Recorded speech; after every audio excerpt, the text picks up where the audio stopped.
الحمدللہ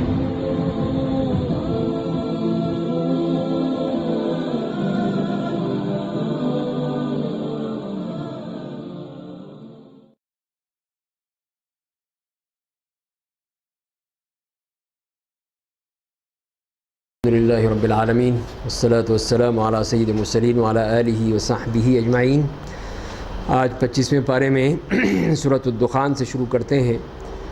سورۃ الدخان جو کہ مکی سورت ہے اور 59 اس کی آیات ہے، اور ہم نے اپنے سمجھنے کے لیے اس کو 8 پیراگراف میں تقسیم کیا ہے، جس کے پہلے پیراگراف میں قرآن، اللہ کا تعارف اور قرآن کے ذریعے سے توحید کی دعوت دی گئی ہے۔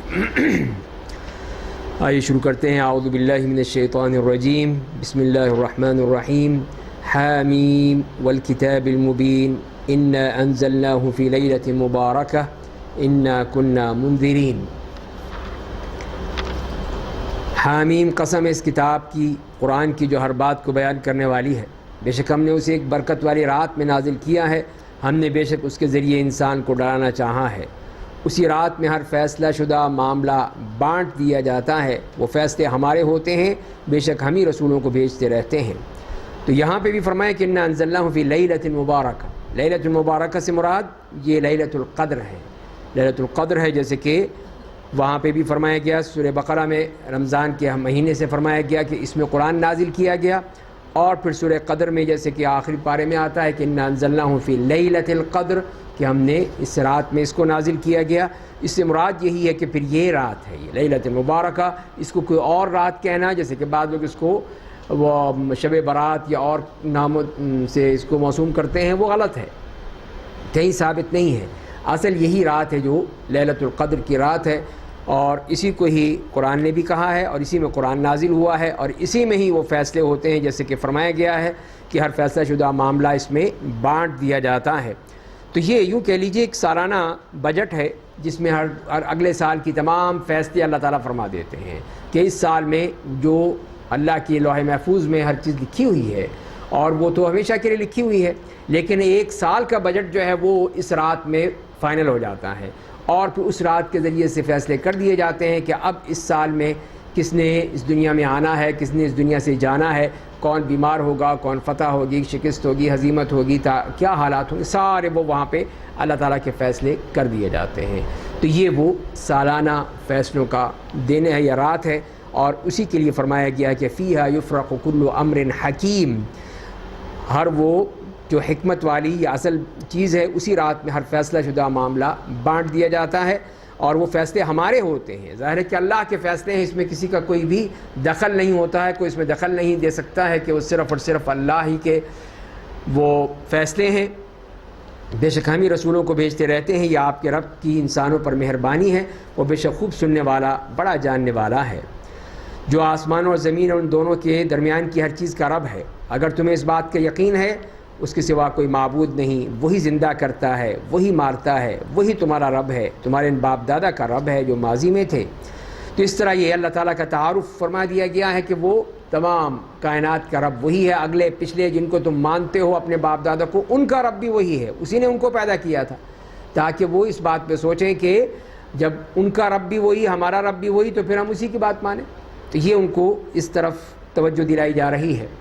اگلے پیراگراف میں 9 سے 16 تک مشرکین کے رویوں کا ذکر ہے، کہ ان کے اعتراضات، ان کے شکوک و شبہات اور ان کے انکار آخرت کا بیان کیا گیا ہے۔ فرمایا کہ بلکہ یہ کفار شک میں پڑے ہوئے لہو و لعب میں مشغول ہیں، پس اے میرے نبی آپ اس دن کا انتظار کیجئے جب آسمان کی طرف ایک صاف دھواں نظر آئے گا۔ یہ دھواں کیا ہے؟ تو اس میں کئی اقوال ہیں یا کئی رائے ہیں۔ ایک تو یہ ہے کہ جو کہ مختلف احادیث کی کتابوں میں آتا ہے کہ جب اہل قریش کا رسول اللہ صلی اللہ علیہ وسلم کے خلاف وہ بغض و عناد بڑھتا چلا گیا، تو آپ نے دعا کی اللہ انہیں قوم یوسف کی طرح 7 سال کی قحط سالی میں مبتلا کر دے، سنین کا سبع سنی یوسف، کہ جیسے یوسف علیہ السلام کے زمانے میں قحط آیا تھا، 7 سال وہ اس میں انہوں نے گزارے تھے، اسی طرح کا ان کے اوپر قحط مسلط کر دے، اور وہ ہو گیا۔ اللہ تعالیٰ کی طرف سے وہ قحط اتنا ان کے اوپر سخت آیا کہ وہ بھوک کے مارے جب آسمان کی طرف دیکھتے تو ان کو دھواں سا نظر آتا تھا، اتنی کمزوری ہوتی تھی یا اتنا وہ کیفیت ہوتی تھی کہ آنکھوں بھی ان کی دھندلا جاتی تھی، اور ان کو ایک دھواں سا نظر آتا تھا آسمان پر۔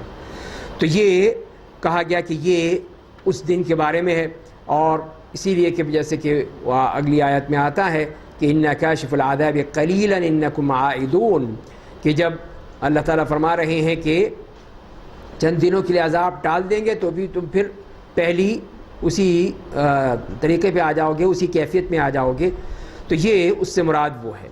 دوسری رائے یہ ہے کہ اس سے مراد وہ دھواں ہے جو کہ قیامت سے پہلے ہوگا، دخان، وہ قیامت کی نشانیوں میں سے ایک نشانی ہے، علامت ہے، وہ اس میں آئے گا، اور وہ 40 دن تک باقی رہے گا، اور اس کے ذریعے ہی سے اللہ تعالیٰ لوگوں کو حشر کے مقام تک ان کو پہنچائیں گے۔ ایک آگ ہے، ایک دھواں ہے، یہ وہ تمام قیامت کی علامتیں ہیں جو قیامت کے سے پہلے ظہور ہوں گی۔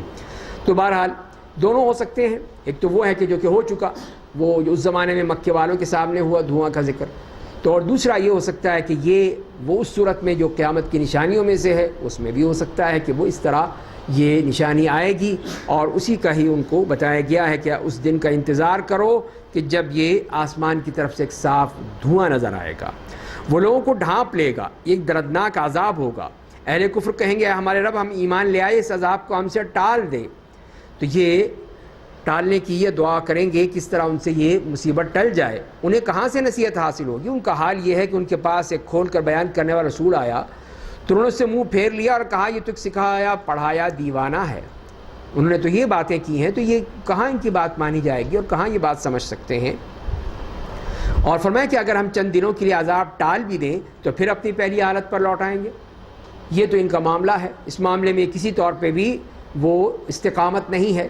اس وقت وہ کہہ رہے ہیں کہ اللہ عذاب ختم کر دے، عذاب ختم کر دے، اور جب عذاب ختم ہو جائے گا پھر وہیں کہ وہیں، پھر اسی طرح ہی اللہ کے ساتھ شرک کرتے رہیں گے۔ تو فرمایا جس دن ہم تمہاری زبردست گرفت کریں گے، اس دن ہم تم سے تمہارے کفر و شرک کا انتقام لے لیں گے، اور پھر یہی یوم نبطش البطشۃ الکبریٰ، تو یہ وہی ہے کہ جو قیامت کے دن جب اللہ کی پکڑ ہوگی تو پھر ان سے تمام بدلے سامنے آ جائیں گے۔ اگلی آیات میں پھر فرعون اور بنی اسرائیل کی کشمکش اور فرعون سے ان کی نجات کی یہ واقعہ بیان کیا گیا ہے کہ کس طرح اللہ تعالیٰ نے ان کو اس مصیبت سے نجات دلا دی۔ اور ہم نے ان سے پہلے قوم فرعون کو آزمائش میں ڈالا تھا، ان کے پاس ایک معزز رسول آئے تھے جنہوں نے اس سے کہا تھا کہ تم اللہ کے بندوں بنی اسرائیل کو میرے حوالے کر دو، میں بے شک تمہارے لیے اللہ کا ایک امانت دار پیغمبر ہوں، یعنی موسیٰ علیہ السلام۔ تو وہ فرعون اور فرعونیوں کے پاس آئے، ان سے کہا، بتایا، سمجھایا، ان کو دین کی دعوت دی، اور ان سے کہا کہ بنی اسرائیل کے ساتھ ظلم و ستم مت کرو، نہیں جانا دو میرے ساتھ، واپس چلیں یہاں سے، فلسطین چلے جائیں، اور اس طرح ان کو بچانے کی کوشش کی، لیکن وہ نہیں مانا، اور فرمایا کہ اللہ کے حکم سے سرکشی مت اختیار کرو، میں بے شک تمہارے پاس ایک صریح دلیل لے کر آیا ہوں، معجزات لایا ہوں، اللہ کی طرف سے نشانیاں لے کر آیا ہوں، اور میں اپنے اور تمہارے رب کے ذریعے اس بات سے پناہ مانگتا ہوں کہ تم مجھے سنسار کر دو، اور اگر تم لوگ مجھ پر ایمان نہیں لاتے تو مجھ سے دور رہو۔ بس انہوں نے اپنے رب سے دعا کی اور کہا کہ یہ مجرموں کی جماعت ہے۔ تو یہی نبی کا آخری جو اللہ سے دعا ہوتی ہے کہ اللہ یہ تو اب صحیح ہونے والے نہیں ہیں، میں نے اپنا کام کر دیا، تو اے اللہ تو ان پہ اپنا عذاب نازل کر دے۔ تو اس طرح وہ دعا کرتا ہے نبی، اس لیے کہ آخر اس کی بھی ایک لمٹ ہے، ایک وقت ہے کب تک وہ کرے گا، تو اس نے آخر جب یہ کہہ دیتا ہے تو پھر اللہ کا عذاب آ جاتا ہے۔ اس طرح موسیٰ علیہ السلام نے بھی یہ دعا کر دی، تو ہم نے ان سے کہا آپ میرے بندوں کو لے کر رات میں نکل جائیے، آپ لوگوں کا پیچھا کیا جائے گا، اور آپ سمندر کو ٹھہرے ہوئے حال میں چھوڑ دیجئے، بے شک وہ لوگ ایک ایسے لشکر کے افراد ہیں جنہیں ڈبو دیا جائے گا۔ اور اس طرح پھر اللہ کے حکم سے آپ کو کہا گیا کہ آپ چلیں اور اپنے ساتھ لوگوں کو لے جائیں، جب وہاں دریا پہ پہنچیں گے تو وہاں پہ لاٹھی ماریے گا، وہاں راستے نکل آئیں گے، اور ان راستوں کے ذریعے سے پھر آپ دوسری طرف چلے جائیں گے۔ فرعون نے کوشش کی، وہ بھی پیچھے پیچھے آیا، اللہ نے وہ سارا دریا سمندر وہ جو تھا وہ پھر ملا دیا، اور وہ سب کے سب اس میں ڈوب گئے۔ اس طرح ان کے ڈوبنے کا بھی انتظام اللہ تعالیٰ نے فرما دیا۔ اب ان کے بعد پیچھے ان کی تمام چیزیں رہ گئیں، ان کے باغات تھے، چشمے تھے، کھیتیاں تھیں، محلات تھے، طرح طرح کی چیزیں تھیں، ظاہر حکومت تھی، اقتدار تھا، کئی برس سے چل رہا تھا، تو اسی لیے فرمایا انہوں نے اپنے پیچھے بہت سے باغات اور چشمے چھوڑے، بہت سی کھیتیاں اور عمدہ رہائش گاہیں، بہت سی نعمتیں جن سے وہ لطف اندوز ہوتے تھے۔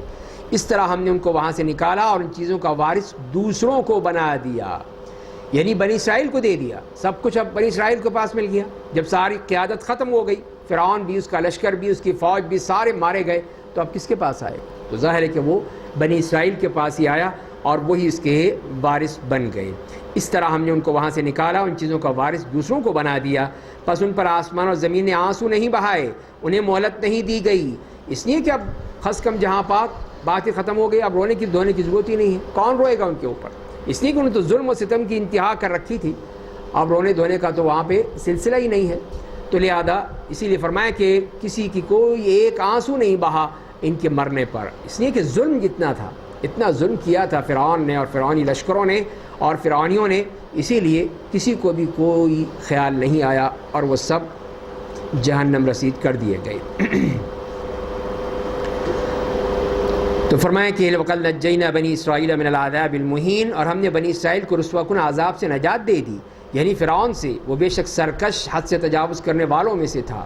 تو یہ اللہ تعالیٰ کا احسان بھی بنی اسرائیل پر کہ انہوں نے فرعون جیسے اس شخص سے ان کو نجات دلا دی، اور ہم نے اس زمانے میں انہیں لائق جانتے ہوئے دنیا والوں پر انہیں ترجیح دی تھی۔ تو وہی اسی بات کی طرف ہے کہ اللہ کے احسانات، تمام فضیلتیں ان کو دی، حکومت دی، اقتدار دیا، اور کیا کچھ نہیں دیا اللہ نے، جیسے سورہ بقرہ میں ہم پہلے پڑھ چکے ہیں۔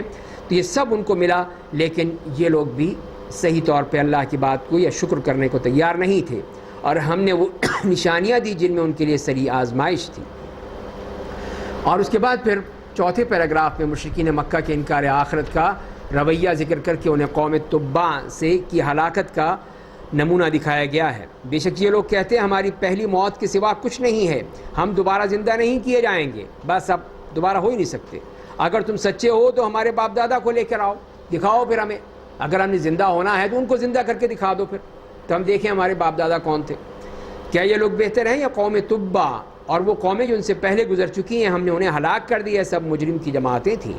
تو اللہ تعالیٰ نے یہ بتایا کہ تم کون کتنے لاڈلے چہیتے نہیں ہو، تم سے پہلے قوموں کے ساتھ بھی میں نے یہی کیا ہے کہ جب وہ مر گئے، کھپ گئے، ختم ہو گئے، میں نے ان کو سب کو ختم کر دیا، اور اگر میں زندہ ہی کرنا ہوتا تو قوم تبع کو زندہ کر دیتا، وہ ایک قوم تھی۔ تو اسی لیے فرمایا کہ جو مر گیا، ختم ہو گیا، اب قیامت کے دن وہاں پہ اٹھایا جائے گا، اب نہیں، وہاں پہ اس وقت اٹھایا جائے گا جب میرا حکم ہوگا، میرا فیصلہ ہوگا، اور سب لوگ اٹھیں گے، حشر کے مقام پر پہنچیں گے۔ اور ہم نے آسمان اور زمین کو ان دونوں کے درمیان کی چیزوں کو لہو و لعب کے طور پر نہیں پیدا کیا، یہی بتانے کے لیے کہ اللہ تعالیٰ نے ایک مقصد کے ساتھ یہ کائنات پیدا کی ہے کہ قیامت ہوگی اور پھر وہاں کوئی مدد نہیں مل سکے گی۔ تو یہ نہ سمجھے کہ یہ کوئی کھیل تماشا ہے، ڈرامہ ہے، تھیٹر ہے، ختم ہو گیا بس چھٹی، نہیں، یہ ایک باقاعدہ ایک مقصد ہے اس کائنات کو تخلیق کرنے کا، اور وہ یہ ہے کہ ان کا حساب کتاب ہو۔ ہم نے انہیں برحق و با مقصد پیدا کیا ہے، لیکن ان میں سے اکثر لوگ اس بات کو جانتے نہیں ہیں۔ بے شک فیصلے کا دن ان کی تمام کا مقررہ وقت ہے، جب کوئی دوست کسی دوست کے کچھ بھی کام نہیں آئے گا، اور نہ ان کی کوئی مدد کی جائے گی سوائے ان لوگوں کی جن پر اللہ رحم کر دے گا، وہ بے شک زبردست بے حد رحم کرنے والا ہے۔ تو یہ قیامت کے دن ان کی کوئی مدد کرنے والا، کوئی ان کے ساتھ کام کرنے والا، کوئی ان کی کسی قسم کا کوئی تعاون نہیں، سوائے جن پہ اللہ کا رحم ہو۔ پھر ان کا کیا کھانا پینا کیا ہوگا؟ فرمائے بے شک زقوم کا درخت گناہ گاروں کا کھانا ہے، وہ تانبے کی طرح ہوگا، پیٹوں میں کھولے گا، شدید گرم پانی کے کھولنے کی طرح۔ ہمارا حکم ہوگا کہ اسے پکڑ لو اور کھینچتے ہوئے بیچ جہنم میں لے جاؤ، پھر اس کے سر پر کھولتے ہوئے گرم پانی کا عذاب انڈیل دو، اور ان سے کہا جائے گا اب مزہ چکھو، تم تو بڑے معزز اور شریف آدمی بنے پھرتے تھے۔ تو یہ دیکھیے کہ کس طرح ایک تو ان کے ساتھ ذلت آمیز سلوک اللہ تعالیٰ فرمائیں گے، اور وہ فرشتے وہ ذلت آمیز سلوک ان کے ساتھ کریں گے کہ وہ کس طرح وہاں پر ذلیل ہوں گے، اور پھر ان کے اوپر وہ عذاب، اور پھر نفسیاتی طور پہ بھی کہا گیا کہ دنیا میں بڑے فن خواں بنے پھرتے تھے، تم بڑے معزز اور مکرم بنتے تھے، اب چکھو یہ مزہ، کھاؤ اب اس کو زقوم، اور پیو یہ پانی۔ تو وہاں ان کو ساری ان کی جو یہاں کے بڑے بڑے ان کی جو بنے پھرتے ہیں، یہ ساری ان کی یہ شرافت اور نجابت اور ان کی جو بڑی بڑی ٹھاٹ باٹ ہے، سب ختم ہو جائیں گے، وہاں وہ کچھ نہیں کر سکیں گے، بلکہ وہ سخت عذاب کا مزہ چکھیں گے۔ اور اس کے بعد پھر اگلے پیراگراف میں ایمان لانے والے متقین کے لیے انعامات جنت کا وعدہ کر دیا کہ انہیں اللہ تعالیٰ کی طرف سے کیا کیا انعام ملیں گے۔ بے شک اللہ سے ڈرنے والے لوگ ایک پرامن جگہ میں ہوں گے، باغوں اور چشموں میں ہوں گے، باریک اور موٹے ریشم کے لباس زیب تن کی آمنے سامنے بیٹھے ہوں گے۔ ایسا ہی ہوگا، ہم ان کی شادیاں بڑی آنکھوں والی حوروں سے کر دیں گے، وہاں وہ لوگ ہر قسم کے پھلوں کی فرمائش کریں گے۔ تو یہ اللہ کی نعمتیں ان کے لیے ہر قسم کی، جو ان کی خواہشات ہیں سب اللہ تعالیٰ پوری کر دے گا۔ اور فرمائیں کہ دنیا کی پہلی موت کے بعد اب وہ انہیں موت نہیں آئے گی اور اللہ انہیں جہنم کے عذاب سے بچا لے گا۔ تو اب یہ جیسے کہ حدیث میں آتا ہے کہ رسول اللہ صلی اللہ علیہ وسلم نے فرمایا ہے کہ موت کو ایک مینڈھے کی شکل میں لا کر جنت اور جہنم کے درمیان ذبح کر دیا جائے گا، پھر کہا جائے گا کہ اے اہل جنت اب تم ہمیشہ یہیں رہو گے، اب موت نہیں آئے گی، خلود لا موت، اب ہمیشہ یہیں رہو گے، اب موت نہیں آئے گی۔ اب یہ نہ کہنا کہ موت، اور اہل جہنم سے بھی کہا جائے گا اب تم ہمیشہ جہنم میں ہی رہو گے، اب تمہیں کبھی موت نہیں آئے گی، خلود ولا موت، کہ اب تم نے ہمیشہ یہاں پہ رہنا ہے، اب موت نہیں آئے گی۔ اس طرح موت کو بھی موت آ جائے گی، موت کو ذبح کر دیا جائے گا، اسی کے بارے میں یہاں پہ فرمایا۔ اور اسی طرح ایک اور حدیث سے بھی یہ بات معلوم ہوتی کہ اہل جنت سے کہا جائے گا اب تم ہمیشہ صحت مند رہو گے، کبھی بیمار نہیں ہوگے، تم ہمیشہ زندہ رہو گے، اب تم کبھی مرو گے نہیں، اب تم ہمیشہ خوش خرم رہو گے، کبھی رنجیدہ نہیں ہوگے، اب تم ہمیشہ جوان رہو گے، کبھی بوڑھے نہیں ہوگے۔ تو ہر قسم کی تمام جو پریشانیاں تھیں، عیب تو سارے ختم کر دیا اللہ نے، بہترین انداز دے دیا، صحت بھی دے دی اور عمر بھی دے دی، ہر طرح کی آسائشیں بھی دے دیں، نعمتیں بھی دے دیں، سب کچھ دے دیا، لیکن شرط وہی ہے کہ نیک عمل کے ساتھ ایمان اور عمل صالح، تبھی یہ کچھ ہوگا۔ تو یہ آپ کے رب کا ان پر فضل ہوگا، یہی عظیم کامیابی ہے۔ بس ہم نے اس قرآن کو آپ کی عربی زبان میں آسان کر دیا ہے تاکہ لوگ نصیحت حاصل کریں، بس آپ انتظار کیجئے، وہ بھی انتظار کر رہے ہیں۔ تو یہ ان کو بتا دیا کہ تم مطالبے مت کرو، مت مانگو کہ قیامت کب آئے گی کب آئے گی، اب تو صرف انتظار کرو، ہم بھی انتظار کر رہے ہیں، تم بھی انتظار کرو، پھر دیکھو کہ اللہ کا فیصلہ کیا آتا ہے۔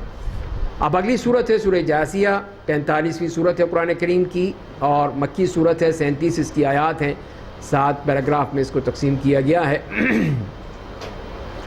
اس میں پہلی 6 آیات میں العزیز الحکیم کہ اللہ کی طرف سے توحید و آخرت کے قرآنی دلائل پیش کیے گئے ہیں، اور مشرکین مکہ کی ضد اور ہٹ دھرمی کی طرف اشارہ کیا گیا ہے۔ بسم اللہ الرحمن الرحیم، حامیم تنزیل الکتاب من اللہ العزیز الحکیم۔ یہ ساری صورتیں جو ہے 7 صورتیں ہیں جو حوامیم کہلاتی ہیں، حوامیم، حامیم سے سب شروع ہو رہی ہیں، خاص انداز ہے ان کا، خاص ایک اسلوب ہے جو اس میں اللہ تعالیٰ نے رکھا ہے، سب یہ حامیم سے شروع ہو رہی ہیں۔ 3 جو ہیں یہ 25ویں پارے میں، باقی 4 26ویں پارے میں، تو یہ 7 آیتیں ہیں، صورتیں ہیں، انہی میں یہ صورت ہے سورہ جاثیہ، جس میں فرمایا کہ حامیم، یہ کتاب اس اللہ کی جانب سے نازل کردہ ہے جو زبردست بڑی حکمتوں والا ہے، بے شک آسمان اور زمین میں ایمان والوں کے لیے بہت سی نشانیاں ہیں، اگر وہ غور و فکر کریں تو نشانیاں ہی نشانیاں ہیں۔ اور لوگوں تمہاری پیدائش میں اللہ نے زمین پر جو جانور پھیلا رکھے ہیں ان میں یقین رکھنے والوں کے لیے بہت سی نشانیاں ہیں۔ رات اور دن کے بدلتے رہنے میں اللہ نے آسمان سے جو روزی یا بارش اتاری ہے جس کے ذریعے زمین کو مردہ ہو جانے کے بعد زندگی دیتا ہے، اس میں اور ہواؤں کو مختلف سمتوں میں بدلنے میں عقل و خرد کرنے والوں کے لیے نشانیاں ہیں۔ یہ اللہ کی آیتیں ہیں جنہیں ہم آپ کو بالکل ٹھیک ٹھیک سنا رہے ہیں، پس وہ اللہ اور اس کی آیتوں کے بعد کس بات پر ایمان لائیں گے؟ تو یہ ہے اللہ تعالیٰ نے اس صورت میں وہ تمام قرآنی دلائل دے دیے ہیں، اور پھر اس کے بعد کہا ہے کہ تم کتنے ہٹ دھرم ہو، کتنے ڈھیٹ ہو، کتنے ضدی ہو، بات سمجھتے نہیں ہو، یہ اللہ کی نشانیاں ہیں، دیکھو غور و فکر کرو، یہ تو روزانہ دیکھتے ہو تم، یہ کوئی نئی بات نہیں ہے، اس پہ زیادہ غور و فکر کی ضرورت بھی نہیں ہے۔ دیکھ لو بارش ہوئی، زمین لہلہا اٹھی، تو یہ کس نے کی؟ تمام چیزیں جو ہیں وہ نشانیاں بتانے کے بعد یہی فرمایا ہے کہ اب اس کے بعد اب کس بات پر ایمان لائیں گے یہ؟ تو یہی ان کو مخاطب کیا جا رہا ہے۔ تباہی و بربادی ہر جھوٹے گناہ گار کے لیے کہ وہ اللہ کی آیتوں کو سنتا ہے جن کی اس کے سامنے تلاوت کی جاتی ہیں، پھر وہ تکبر کی وجہ سے اپنے کفر پر اڑا رہتا ہے، گویا اس نے ان آیتوں کو سنا ہی نہیں۔ تو آپ اسے دردناک عذاب کی خوشخبری دے دیجئے کہ وہ شخص کتنا اس معاملے میں ڈھیٹ ہے، ہٹ دھرم ہے، کہ بات کو سننے کی کوشش ہی نہیں کرتا ہے، بلکہ اسی طرح ڈٹا رہتا ہے کہ جو اس نے کرنا ہے وہی کرے گا، اور اللہ کی آیت کو نہیں سنتا ہے۔ تو یہ بہت ہی ایک خطرناک معاملہ ہے کہ کوئی اس حد تک ہو جائے کہ اللہ کی آیتیں بتائی جائیں، نبی کریم صلی اللہ علیہ وسلم کی احادیث بتائی جائیں، اور پھر کہے نہیں میں نہیں مانتا۔ تو یہ دیکھیے اس کا حشر کیا ہوگا۔ وہ ایسے لوگوں کا حشر یہ ہے جو قرآن اور حدیث کی صحیح باتوں کو جو بالکل واضح ہیں ان کو انکار کر دیتا، جو میری مرضی ہے وہ میں مانوں گا۔ تو یہ عقل سے ہر چیز سمجھ میں نہیں آتی۔ عقل تو صرف ایک آلہ ہے جو اللہ نے دیا ہے ہمیں، سوچنے کے لیے، پرکھنے کے لیے، غور و فکر کرنے کے لیے، لیکن کوئی کسوٹی نہیں ہے، معیار نہیں ہے کہ جو عقل کا ہے وہی صحیح ہے، جو عقل نہ کہے وہ سب غلط نہیں۔ یہ سوچ لینا چاہیے۔ بعد لوگ یہی سمجھتے ہیں نہیں میری عقل میں نہیں آتا، میں نہیں مانتا اس کو۔ یہ کیا بات ہوئی؟ پتہ نہیں کتنی باتیں ہیں آپ جو آپ کی عقل میں نہیں آ سکتی، لیکن آپ کو ماننی پڑیں گی۔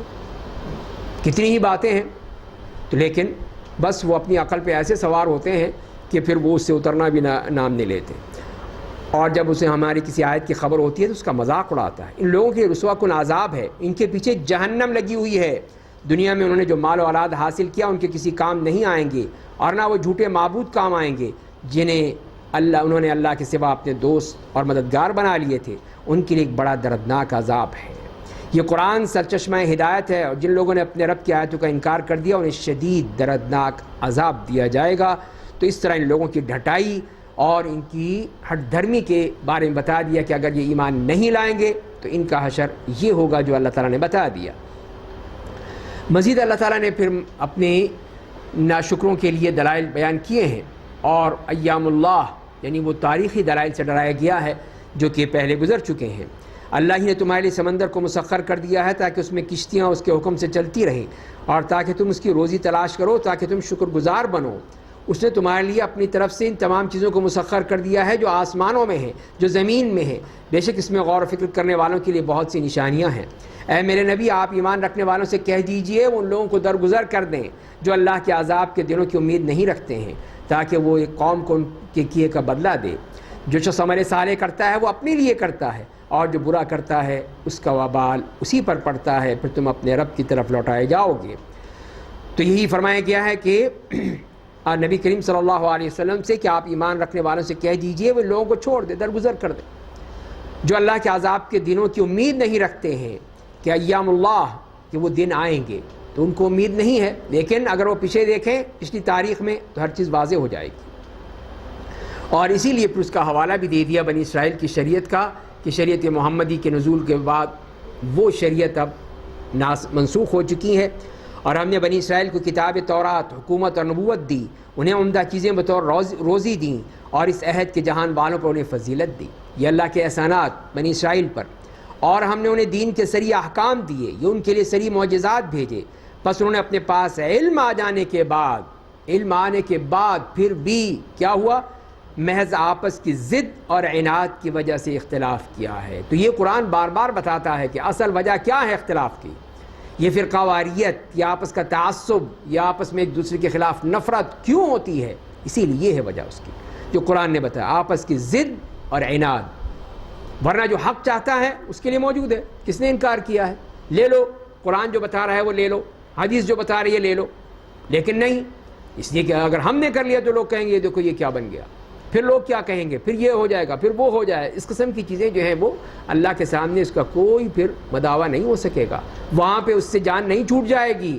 اللہ نے حق دیا تھا پھر بھی نہیں مانا، پھر بھی نہیں سنا، تو یہی وجہ ہے، بتا دیا ہے کہ یہودیوں تورات بنی اسرائیل میں جو مسئلہ ہوا وہ اس وجہ سے کہ انہوں نے اپنی ہٹ دھرمی کی وجہ سے، ضد کی وجہ سے بات نہیں مانی، تو اسی لیے تباہ و برباد ہوئے۔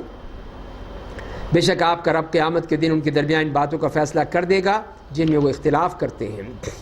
پھر ہم نے آپ کو دین کی ڈگر پر ڈال دیا، دین کے طریقے پہ آپ کو چلا دیا، بس آپ اسی پر چلتے رہیے، اور نادانوں کی خواہشات کی پیروی مت کیجیے، بے شک وہ اللہ کے مقابلے میں آپ کے کچھ بھی کام نہیں آئیں گے، اور بے شک ظالم لوگ ایک دوسرے کے دوست اور مددگار ہوتے ہیں، اللہ پرہیزگاروں کا دوست اور کارساز ہے۔ تو یہ آپ صلی اللہ علیہ وسلم کو کہہ دیا کہ اب آپ کے پاس جو واضح دین اور روشن شریعت آ گئی ہے، جو آپ سے پہلے انبیاء کا دین رہا ہے، آپ اسی پر گامزن رہیے، اپنی امت کو اسی کا حکم دیجیے۔ اب یہ کفار مکہ ہوں، یہود ہوں، نصارہ ہوں، کوئی بھی ہوں، ان کی کسی بات پہ نہیں چل سکتے۔ یہ اب قیامت تک کے لیے اللہ نے بتا دیا ہے۔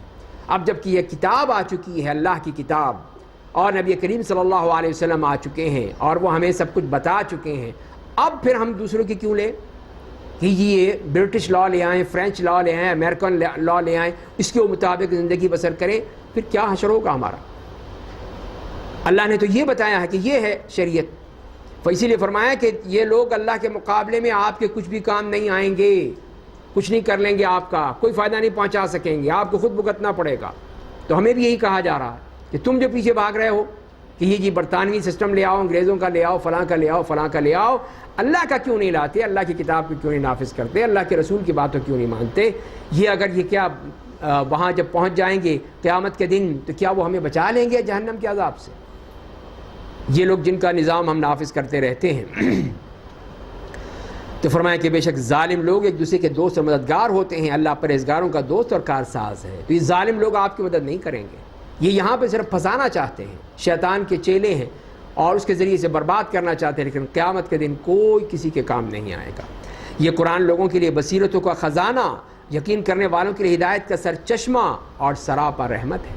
یہی تو سرچشمہ ہے، اسی سے تو لینا ہے، اسی سے تو حاصل کرنا ہے، اس کو ہی چھوڑ دیا ہم نے۔ یہی تو اصل کیا ہمارے دشمنوں نے ہمارے ساتھ، کہ ہم سے یہ قرآن ہم سے چھین لیا کہ نہیں بس اس کو قرآن کو پڑھو، بس تلاوت کرو اور رکھ دو، بس اس سے زیادہ مت کرنا۔ یہی کیا، ہم سے چھین لیا قرآن۔ اب نہ ہماری حکومتوں میں، نہ اقتدار میں، نہ تجارت میں، نہ معیشت میں، نہ تعلیم میں، کہیں پہ قرآن ہے ہی نہیں، بالکل نہیں ہے۔ قرآن کہاں ہے؟ بس مسجد میں ہے، رمضان میں ہے، کھول لیا، پڑھ لیا، ختم ہو گیا۔ تو جب اللہ تعالیٰ بار بار کہہ رہے ہیں کہ یہ قرآن اس لیے نہیں آیا ہے، قرآن اس لیے آیا ہے کہ اس کے مطابق عمل کیا جائے، اس کو نافذ کیا جائے۔ اگلے پیراگراف میں پھر ان کے انکار، تکبر اور ہٹ درمی کی اصل علت بیان کر دی گئی ہے۔ کیا جو لوگ گناہ کا ارتکاب کرتے ہیں ہم انہیں ان کی طرح کر دیں گے جو ایمان لائے اور انہیں عمل صالح کیا؟ ان دونوں جماعتوں کا جینا اور مرنا ایک جیسا ہو؟ وہ لوگ بہت برا فیصلہ کرتے ہیں۔ یہ دونوں برابر کیسے ہو سکتے ہیں؟ یہ کافر، یہ مومن، یہ مشرک، یہ موحد، کبھی برابر ہو ہی نہیں سکتے۔ اللہ نے آسمان اور زمین کو خاص مقصد سے پیدا کیا ہے اور تاکہ ہر شخص کو اس کے کیے کا بدلہ چکایا جائے، ان پر ظلم نہیں کیا جائے۔ کیا آپ نے اس شخص کے حال پر غور کیا ہے جس نے اپنی خواہش کو اپنا معبود بنا لیا؟ یہاں دیکھیے کہ جس نے اپنی خواہش کو اپنا معبود بنا لیا ہے، کہ جو خواہش آئی، جو دل میں آیا، بس وہی کرنا۔ یہ نہیں دیکھیں گے کہ اس میں اللہ کا حکم کیا، اللہ کے رسول کا کیا حکم ہے، نہیں، اپنے بس ہمارا دل چاہتا ہے کریں گے، ہم عیاشی کرنی ہے ہم کریں گے، یہ کام کرنا ہے کریں گے، بس ہمارا دل چاہتا ہے۔ تو اپنی خواہش کو معبود بنا لیا، جیسے کہ ایک عبادت کی جاتی ہے، حکم کے مطابق کی جاتی ہے، اس طرح انہوں نے اپنی ہر خواہش کو ہی اپنا معبود بنا لیا، فوراً اس کے مطابق عمل کرنا ہے۔ جی یہ کھانا ہے، لازمی کھائیں گے، یہ پینا ہے، ہاں لازمی پئیں گے، یہ کرنا ہے، ہاں کریں گے۔ تو خواہشات کے پیچھے بھاگنا یہی کفر کی علامت ہے، یہی انسان کی اپنے ان کو خواہشات کو اپنا معبود بنا لینے کی علامت ہے۔ تو فرمایا کہ اس کا حشر کیا ہوتا ہے پھر؟ اللہ نے اسے حق بات کا علم ہو جانے کے باوجود گمراہ کر دیا۔ نمبر 1، اس کے کان اور دل پر مہر لگا دی۔ نمبر 3، اس کی آنکھ پر پردہ ڈال دیا۔ ایسے آدمی کو اللہ کے بعد کون راہ دکھا سکتا ہے؟ کیا تم لوگ نصیحت نہیں حاصل کرتے؟ یہ ہے وہ نتیجہ اس کا، جو اپنی خواہشات نفس کا پجاری بن گیا، اس کے پیچھے بھاگتا رہا، ہر وقت یہی کرتا رہا، تو اس کا نتیجہ یہ ہوتا ہے کہ اس کا علم ہے تو علم چھن جائے گا۔ آنکھوں پر بھی پردے ڈال دیے، کانوں پہ بھی پردے ڈال دیے، دلوں کو بھی بند کر دیا، اب اس کی ہدایت کے راستے بند ہو گئے۔ یہ انتہائی خطرناک مرض ہے، انتہائی خطرناک علامت ہے کہ انسان اس حد تک پہنچ جائے، اور اس کا نتیجہ یہ نکلتا ہے کہ اس کے لیے تمام ہدایت کے راستے بند ہو جاتے ہیں، پھر اس کو ہدایت نہیں مل سکتی، اس لیے کہ اس نے اپنے اسی خواہشات کو ہی اپنا اصل بنا لیا ہے اور اسی کے مطابق ہی وہ چلتا ہے۔ اور اہل کفر کہتے ہیں اسے ہماری دنیاوی زندگی کے بعد کوئی زندگی نہیں ہے، ہم یہی مرتے ہیں اور جیتے ہیں، اس زمانے کے سوا کوئی دوسرا ہمیں ہلاک نہیں کرتا ہے، ان کے پاس کا کوئی علم نہیں ہے، محض ظن و گمان سے کام لے رہے ہیں۔ یہ دہریت کے حوالے سے بات فرمائی کہ جو کہتے ہیں زمانہ ہے، دن اور رات ہے، صبح و شام ہوتی ہے، پھر یوں ہی زندگی تمام ہوتی ہے، بس ختم ہو گئے، مر گئے، ایک قصہ تھا ختم ہو گیا۔ فرمایا کہ نہیں، یہ تو کوئی کافرانہ سوچ ہے، کافرانہ، کہ جو یہ کہتے تھے کہ نہیں ہم اپنے زندگی پوری کریں گے، مر جائیں گے، دوبارہ اٹھنے کا کام ہی نہیں ہے، دوبارہ زندہ ہونے کا نام ہی نہیں ہے۔ تو فرمایا کہ نہیں، یہ غلط طریقہ ہے۔ جو لوگ کہتے تھے یہ صرف گمان ہے، ظن و گمان کی باتیں ہیں، اس کے اوپر کوئی دلیل نہیں ہے۔ اور جب ان کے سامنے ہماری کھلی اور واضح آیات کی تلاوت کی جاتی ہے تو ان کے پاس اس بات کے سوا کوئی دلیل نہیں ہوتی۔ اگر تم سچے ہو تو ہمارے باپ دادا کو لے آؤ، بس یہی ہوتا ہے ان کے پاس، اور کوئی بات ہی نہیں ہے کہ ٹھیک ہے اگر زندہ ہونا ہے لاؤ، پھر ہمارے باپ دادا کو لاؤ، پہلے دکھاؤ کہ لائیں ہمارے دادا جان، بابا جان، نانا جان، سارے جو ہے آئیں لائن میں لگا کھڑا کر دو ان کو ہمارے سامنے۔ تو یہ ان کے پاس دلیل ہے اور کوئی دلیل ہی نہیں ہے۔ تو فرمایا کہ اس طرح نہیں بات ہوگی، یہ قیامت کے دن ہوگا۔ اور یہ کہہ دیا کہ جیسے کہ اگلی آیات میں کہ احوال قیامت بھی بیان کیے گئے اور مجرم متکبر اور مستہزئین کا انجام بھی بتایا گیا کہ آپ کہہ دیجئے اللہ ہی تمہیں زندگی دیتا ہے، پھر تمہیں موت دیتا ہے، پھر تمہیں قیامت کے دن جمع کرے گا، جس میں کوئی شبہ نہیں ہے۔ لیکن اکثر لوگ نہیں سمجھتے، بات ہی نہیں سمجھتے اس بات کو کہ دنیا میں ابھی زندہ کوئی نہیں ہوگا، کوئی اپنی قبر سے اٹھ کر نہیں آئے گا، کوئی زندہ نہیں ہوگا، سب قیامت کے دن زندہ ہوں گے، وہاں سب آئیں گے، جس کو تم نہیں مانتے۔ تو یہ ان کو بار بار سمجھایا جا رہا ہے۔ اور آسمان اور زمین کی بادشاہی اللہ کی ہے، جس دن قیامت برپا ہو جائے گی اس دن اہل باطل خسارے میں رہیں گے۔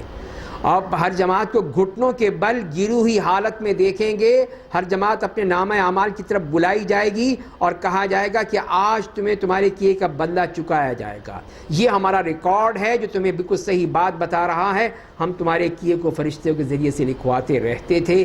تو یہاں پر یہ قیامت کے دن کہ ہر ایک اپنے گھٹنوں کے بل کھڑے ہوں گے اور اللہ تعالیٰ سے التجا کر رہے ہوں گے، اللہ ہمیں راستہ دکھا دے، واپس چلے جائیں، واپسی کا ٹکٹ دے دے، ہم چلے جائیں یہاں سے۔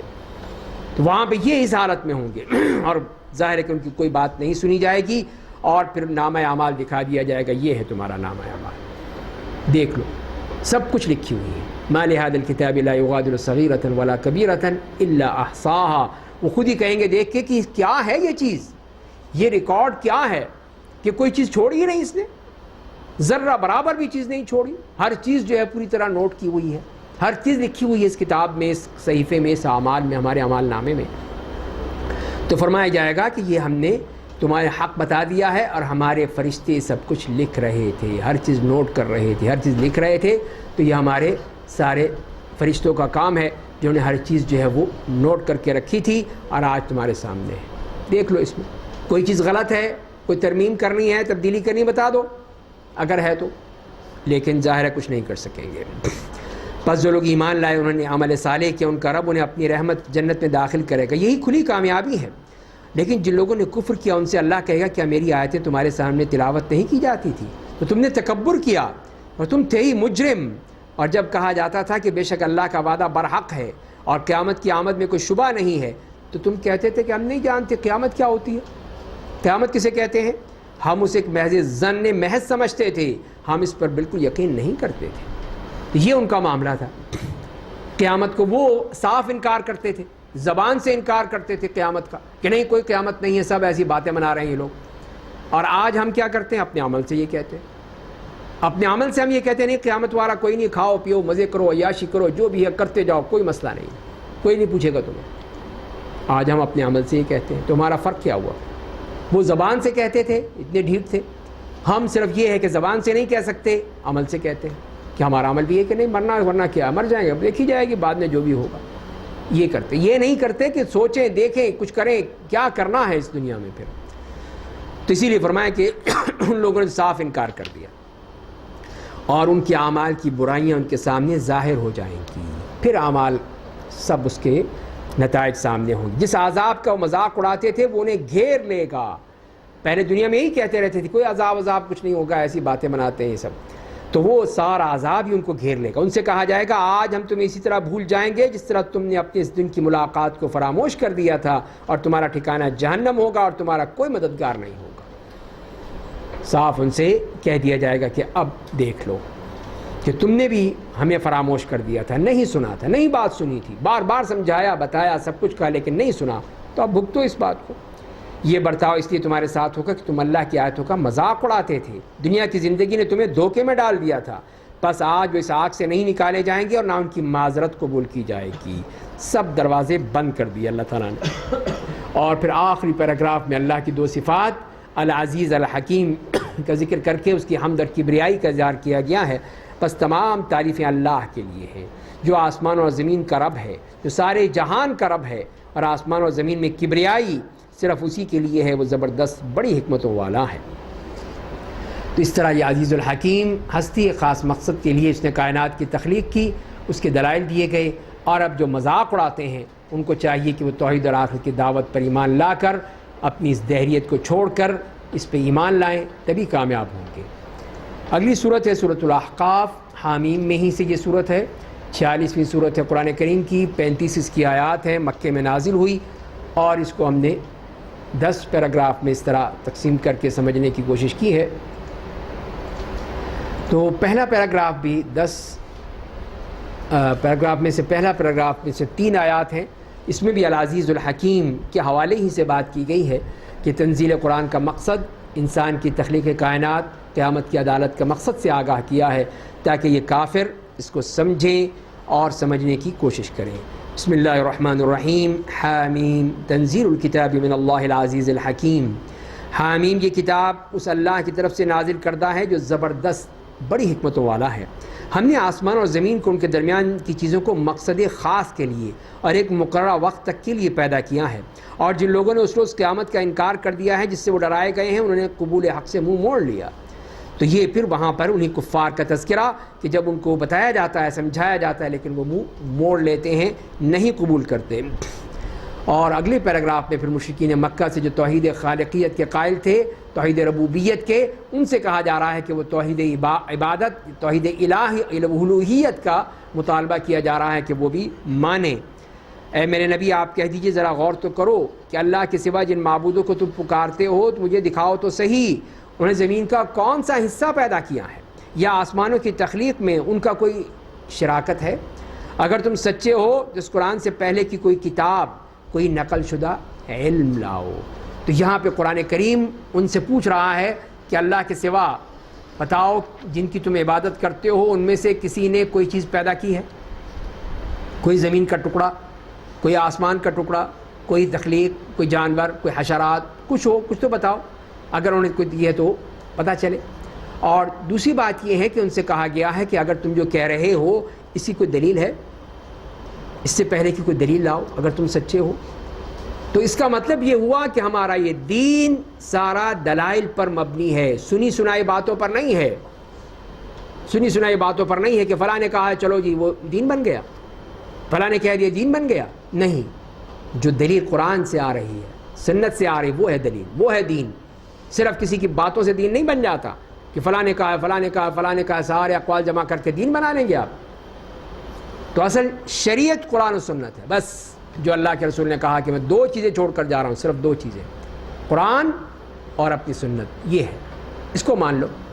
ہم نے کہا نہیں جی اور بھی لے کر آؤ، پیوند کاری کرو، فلاں سے بھی لاؤ، فلاں بھی لاؤ، فلاں بھی لاؤ، سارے بھر دیے ہم نے قول اقوال، تو یہ شریعت نہیں بن جاتی۔ ہم نے نبی کا درجہ دے دیا ان کو، نعوذ باللہ۔ ائمہ کرام کو مانتے ٹھیک ہے، بہت بڑے نیک لوگ تھے، بہت بڑی شان تھی، بہت بڑا ان کا مقام تھا، انہوں نے اللہ کے دین کی خدمت کی، کتاب کی خدمت کی، سنت کی خدمت کی۔ اب ہم ان کو نبی کا درجہ دے دیں، یہ تو غلط بات ہے۔ وہ نبی نہیں تھے، انہیں صاف کہہ دیا تھا دیکھو میرے قول کے سامنے حدیث آ جائے تو پھر میرے قول کو دیوار پہ مار دینا اور حدیث کو لے لینا، یہ کہا تھا انہوں نے۔ ہم نے انہیں کو نبی بنا دیا، کتنی بڑی زیادتی ہے۔ یہیں سے ہی سارا مسئلہ خراب ہوتا ہے کہ ہمارا یہ دین سارا دین دلائل پر ہے، باقاعدہ ایسی چیزیں جو ایتھینٹک ہیں اس کے اوپر ہے، کوئی سنی سنائی بات پر نہیں ہے۔ آج ایک صاحب جو ہیں وہ میسج بھیج رہے ہیں جی باتیں کہ جی ایک صاحب کہتے ہیں کہ بزرگوں میں سے کہ انہوں نے ہر رات ہر رمضان میں جو ہے للیلۃ القدر دیکھی ہے، اگر فلاں دن شروع ہو تو 21ویں ہوگی، پیر کو شروع ہو تو پھر 23ویں کی ہوگی، اگر منگل کو شروع ہو تو 25ویں کی ہوگی، اگر بدھ کی ہو تو 27ویں کی ہوگی، اگر جمعرات کی ہو تو 29ویں کی ہوگی۔ یہ اللہ کے نبی سے بھی آگے بڑھ گئے۔ اللہ کے نبی کو تو اللہ نے بلا دیا، ان کو تو نہیں بتایا، ان کو بتا دیا، یہ ان سے بھی بڑھ گئے۔ تو یہ سب سنی سنائی باتیں، ظن، تخمین، گمان، یہ دین میں کوئی مقام نہیں ہے، دین میں اس کا کوئی حصہ نہیں ہے۔ یہ جان لیجئے، سوچ لیجئے، سمجھ لیجئے، شریعت کیا ہے؟ یہ کتاب ہے اور سنت رسول، بس 2 چیزیں ہیں۔ باقی چیزیں تو سمجھنے کی باتیں ہیں، ہم ان سے سمجھتے ہیں، ان سے فائدہ اٹھاتے ہیں، ان سے گائیڈنس لیتے ہیں، لیکن شریعت جسے کہتے ہیں، جو اللہ کا دین ہے، جس کے بارے میں ہم سے پوچھا جائے گا قیامت کے دن، وہ یہی 2 چیزیں ہیں بس۔ یہ سمجھنے کی ضرورت ہے جو قرآن ہمیں بار بار بتا رہا ہے، سمجھا رہا ہے، لیکن ہم سمجھتے نہیں ہیں۔ فرمایا کہ اس آدمی سے بڑھ کر گمراہ کون ہوگا جو اللہ کے جائے ان معبودوں کو پکارتا ہے جو قیامت تک اس کی پکار کو نہ سن سکیں گے، نہ ان کی فریاد و پکار سے اکثر غافل ہوں گے۔ اور جب لوگ میدان حشر میں لائے جائیں گے تو وہ معبود ان کے دشمن بن جائیں گے اور ان کی عبادت کا انکار کر دیں گے۔ ہمیں نہیں معلوم کون تھے یہ، ہماری عبادت کرتے تھے؟ نہیں، ہم نہیں جانتے، صاف انکار۔ پھر اب کیا کر لیں گے؟ وہی جس کو ساری زندگی پکارتے رہے، اس کو مانتے رہے، اس کی مالا جپتے رہے، اب وہی خود کہہ رہا ہے کہ نہیں میں نہیں جانتا کون ہے یہ، بتائیے کیا اشر ہوگا؟ آپ کسی شخص سے کہیں کہ یہ میرا دوست ہے, میرا بڑا جاننے والا ہے, اس سے پوچھا میں جانتا ہی نہیں کون ہے وہ, تو بتائیے کتنا اس پہ آدمی پہ اثر ہوگا. اچھا میں تو اس کی دوستی کرتا رہا اور یہ صاف انکار کر دیا. یہی معاملہ وہاں ہوگا. ساری زندگی تو ان کے پیچھے بھاگتے رہے, زندہ آباد مردہ آباد کرتے رہے, وہاں پہنچے ہم نہیں جانتے کون ہے, جاؤ جی. اسی سے کام سارا خراب ہوگا, یہی جو فرمایا قرآن کریم نے. اور جب لوگ میدان حشر میں آئیں گے تو معبود ان کے دشمن بن جائیں گے, ان کی عبادت کا انکار کر دیں گے.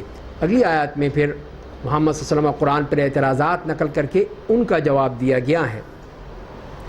اور جب ان کے سامنے ہماری صحیح آیتوں کی تلاوت کی جاتی تھی تو حق یعنی قرآن کا انکار کرنے والوں نے جب وہ حق ان کے پاس آ چکا تو کہنے لگے تو کھلا جادو ہے, بلکہ وہ یہ کہتے ہیں کہ اسے محمد نے گھڑ لیا ہے.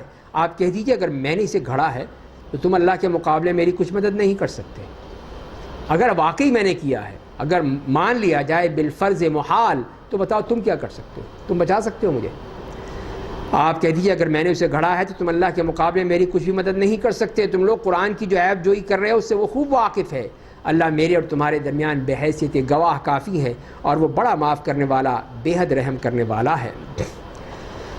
اے میرے نبی آپ کہہ دیجئے میں اللہ کے پیغمبروں میں کوئی انوکھا نہیں ہوں, کوئی نئی چیز نہیں ہوں. جو وہ دین لائے تھے وہی دین لایا ہوں, کہ وہ کر دکھاؤں جسے انبیاء نہیں کر سکے, کوئی نئی چیز لاؤں, نیا کوئی تماشا لاؤں, ایسی بات نہیں ہے. اور میں نہیں جانتا کہ دنیا میں میرے ساتھ کیا کیا جائے گا, نبی کریم صلی اللہ علیہ وسلم بھی نہیں جانتے. اور تمہارے ساتھ کیا ہوگا, میں تو صرف ان احکام کی پیروی کرتا ہوں جو بذریعہ وحی مجھ تک پہنچتے ہیں. میں تو صرف ایک کھل کر ڈرانے والا ہوں, بس یہ نذیر مبین, کھل کر ڈرانے والا, میرا کام یہ ہے. باقی اور میرا کوئی کام نہیں ہے کہ میں کسی کو ڈنڈے سے لاؤں, سمجھاؤں, بتاؤں, لوگوں کے دلوں میں ٹھونس دوں, نہیں, یہ میں نہیں کر سکتا. باقی کام اللہ کا ہے, وہ جو مرضی کرے, یہ اس کا معاملہ ہے. قُلْ أَرَأَيْتُمْ إِنْ كَانَ مِنْ عِنْدِ اللَّهِ, آپ کہیں ذرا غور تو کرو, اگر یہ قرآن واقعی اللہ کی جانب سے نازل کردہ ہے اور تم اس کا انکار کر رہے ہو, اور بنی اسرائیل کا ایک گواہ اس جیسے قرآن کی گواہی دے چکا ہے اور ایمان لا چکا ہے, اور تم نے ازراہ تکبر اس کا انکار کر دیا, تو تمہارا انجام کیا ہوگا؟ بے شک اللہ ظالموں کو راہ نہیں دکھاتا. تو یہ اس بات کی طرف اشارہ ہے کہ تم اس کو مانتے نہیں ہو, صاف انکار کرتے ہو. جبکہ یہودیوں کا ایک عالم عبداللہ ابن سلام جو مسلمان ہو گئے تھے, انہوں نے صاف کہا کہ نہیں, اور کہا اہل قریش تم تو صرف اپنے کبر و عناد, اپنے بغض اور انتقام کی وجہ سے تم اس پہ ڈٹے ہوئے ہو, لے لو یہی تو کتاب ہے, یہ اللہ کا کلام ہے. تو انہوں نے گواہی دی تھی عبداللہ ابن سلام نے, لیکن یہ لوگ ماننے کو تیار نہیں. تو یہی چیز فرمائی گئی کہ وہ اس کو کس طرح تم ہدایت ملے گی, اس لیے کہ اللہ تعالیٰ ظالموں کو ہدایت نہیں دیتا ہے. اور جن لوگوں نے کفر کیا انہوں نے ایمان لانے والوں سے کہا دین اسلام بہتر ہوتا تو اسے قبول کرنے میں ہم سے سبقت نہیں لے جاتے. یعنی یہ بتانے کے لیے کہ اگر واقعی اچھا ہوتا, باقی یہ دین بہترین ہوتا, تو یہ سارے فقیر مسکین سارے یہ کیوں جاتے, ہم جاتے پہلے. یہ معیار بنا ہے کہ یہ سارے فقیر مسکین, بلال ہے, صہیب ہے, اور عمار ہے, اور خباب ہیں, یہ سارے جا رہے ہیں. یہ سارے غریب مسکین بیچارے غلام یہ سب سے پہلے پہنچ گئے. تو اس کا مطلب یہ کہ اس دین کی کوئی ویلیو نہیں ہے, کوئی ویلیو نہیں اس کی. اگر ویلیو ہوتی تو اگر ہم جاتے, بڑے بڑے سارے جہاں ابو جہل, ابو لہب, ولید ابن مغیرہ اور جتنے بڑے بڑے ان کے لیڈر تھے, وہ جاتے پہلے ایمان لے آتے, تو واقعی اس ایمان کی ویلیو ہوتی, اسلام کی ویلیو ہوتی. تو یہ چیز دکھائی جا رہی ہے, یہ بتایا جا رہا ہے کہ اصل چیز وہ پیغام ہے. آج بھی یہ کہا جاتا ہے نا کہ یہ دیکھو ان کے وہاں تو دین نہیں ہے, وہ لوگ کتنی ترقی کر رہے ہیں, اور یہ مسلمان پسماندہ, انتہائی ذلیل, حقیر, کچھ بھی نہیں ہے ان کے پاس, یہ مسلمان ہیں. اگر واقعی یہ سارے امریکہ اور یورپ یہ سب مسلمان ہو چکا ہوتا, واقعی پھر تھا اسلام واقعی. یہ دیکھیں کہ اس میں سارے گورے جو ہیں سارے مسلمان ہو گئے تھے, اب سارے کالے مسلمان ہیں, اس لیے اسلام کی کوئی ویلیو نہیں ہے. تو یہ معیار انتہائی غلط معیار جو ان لوگوں کو تھا, آج بھی وہی اسی کے بارے میں سوچتے ہیں. اسی لیے فرمایا کہ ان لوگوں نے تو صاف کہہ دیا کہ یہ سب جھوٹ ہے, ہم اس کو نہیں مانتے. اور پھر اس کی مثال بھی دی حضرت موسیٰ علیہ السلام سے, اور اس سے پہلے موسیٰ کی کتاب تورات آ چکی ہے جو بحیثیت رہنما اور رحمت الہی تھی. اور یہ قرآن ایک کتاب ہے جو کتاب موسیٰ کی تصدیق کرتی ہے, جو عربی زبان میں ہے, تاکہ ظالموں کو اللہ کے عذاب سے ڈرائے اور یہ نیک عمل کرنے والوں کو خوشخبری دیتی ہے۔ بے شک جن لوگوں نے کہا ہمارا رب اللہ ہے پھر اس پر ثابت قدم رہے تو انہیں نہ کسی بات کا ڈر ہوگا اور انہیں نہ کوئی غم لاحق ہوگا۔ تو یہاں پر جیسے کہ پہلے بھی ہم پڑھ چکے ہیں کہ جن لوگوں نے یہ کہا کہ ربنا اللہ ہمارا رب ہے اور اس پر ڈٹے رہے جمے رہے، پھر وہ لغزش نہیں آئی ان کے پائے ثبات میں بلکہ اسی طرح وہ ڈٹے رہے، تو ان کے لیے کتنی بڑی خوشخبری ہے کہ لا خوف علیہم ولا هم یحزنون۔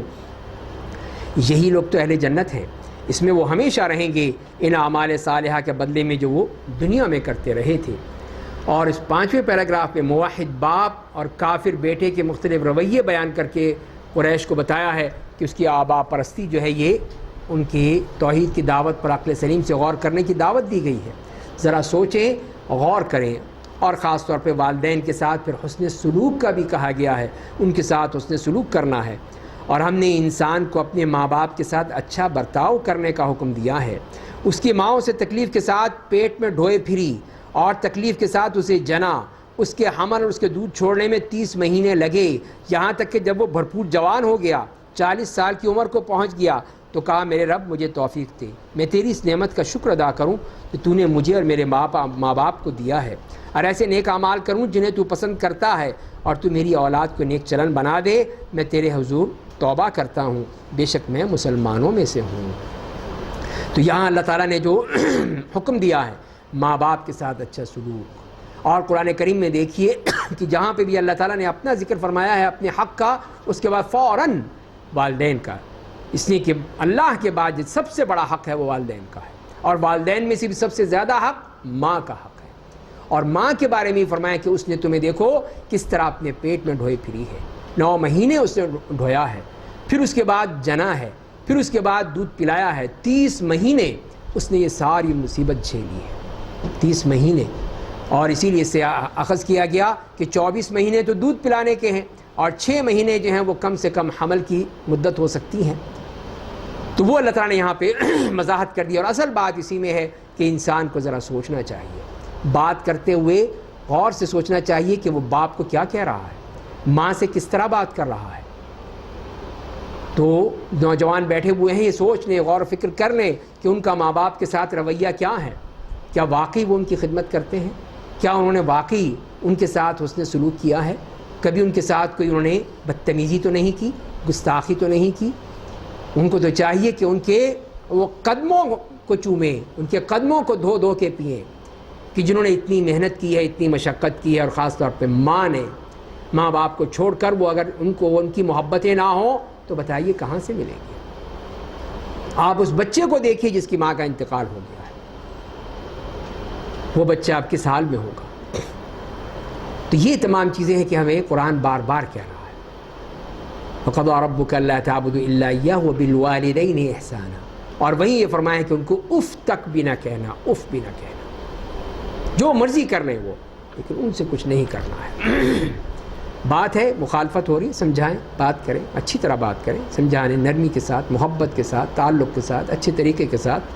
اور رمضان کے اس مہینے میں تو اگر غلطی ہے تو ان سے معافی مانگ لیں، ان سے قدموں میں گر کر ان سے معافی مانگ لیں، اور ان کے دل میں کوئی رنجش نہیں آنی چاہیے ماں باپ کے بارے میں جو انتہائی نازک دل رکھتے ہیں، خاص طور پر اپنی اولاد کے بارے میں۔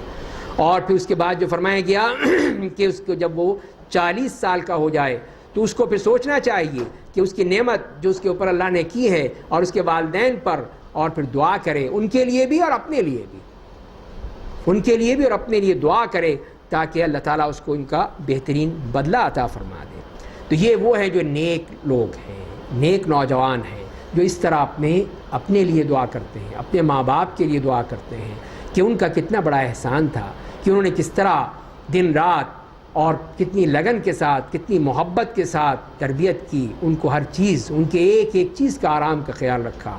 جیسے کہ ایک واقعہ آتا ہے، عبداللہ ابن عمر رضی اللہ تعالیٰ عنہما طواف کر رہے تھے تو ایک شخص کو دیکھا کہ وہ اپنی ماں کو اپنی پیٹھ پر لادے ہوئے طواف کر رہا ہے، تو اس نے دیکھ کر پہچان کر کہا کہ اے عبداللہ ابن عمر، یہ بتاؤ کہ کیا میں نے اپنی ماں کا حق ادا کر دیا؟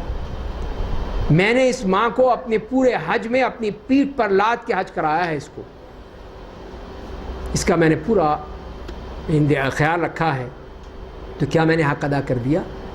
تو وہ کیا فرماتے ہیں کہنے لگے نہیں، تم نے تو اس ایک رات کا حق ادا نہیں کر سکتے جس نے اسے تکلیف میں اٹھائی اور تمہیں آرام پہنچایا.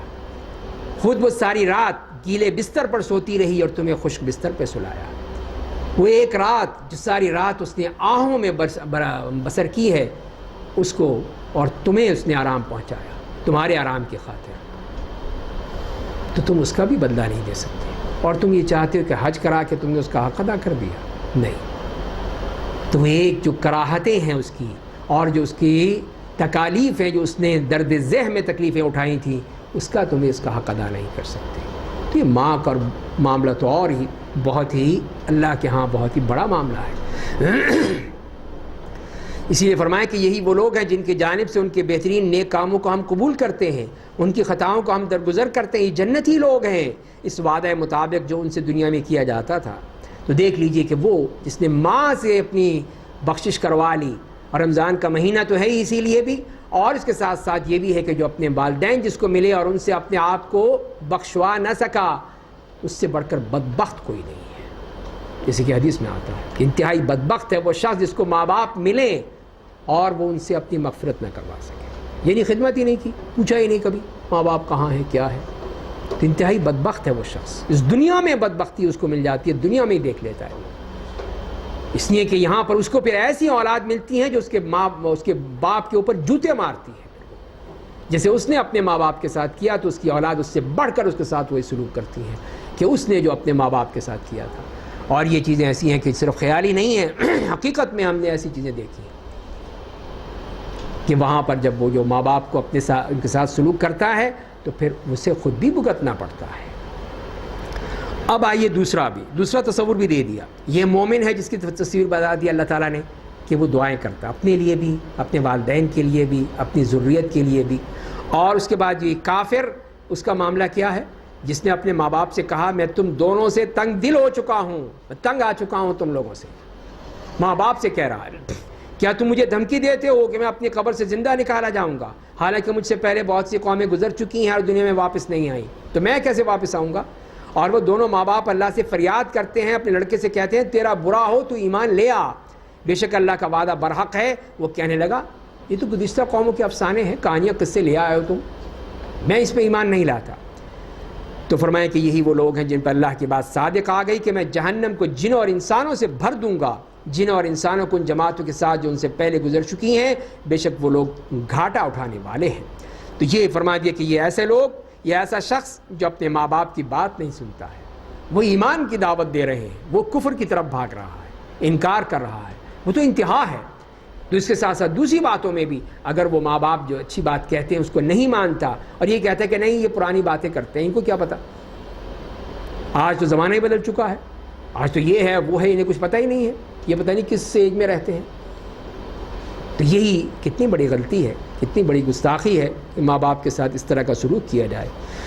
اور مومن اور کافر ہر ایک کے لیے ان کے اعمال کے مطابق اچھے یا برے درجات ہوں گے، اور تاکہ اللہ ان کے اعمال کو انہیں پورا پورا بدلہ دے اور ان پر ظلم نہیں کیا جائے گا.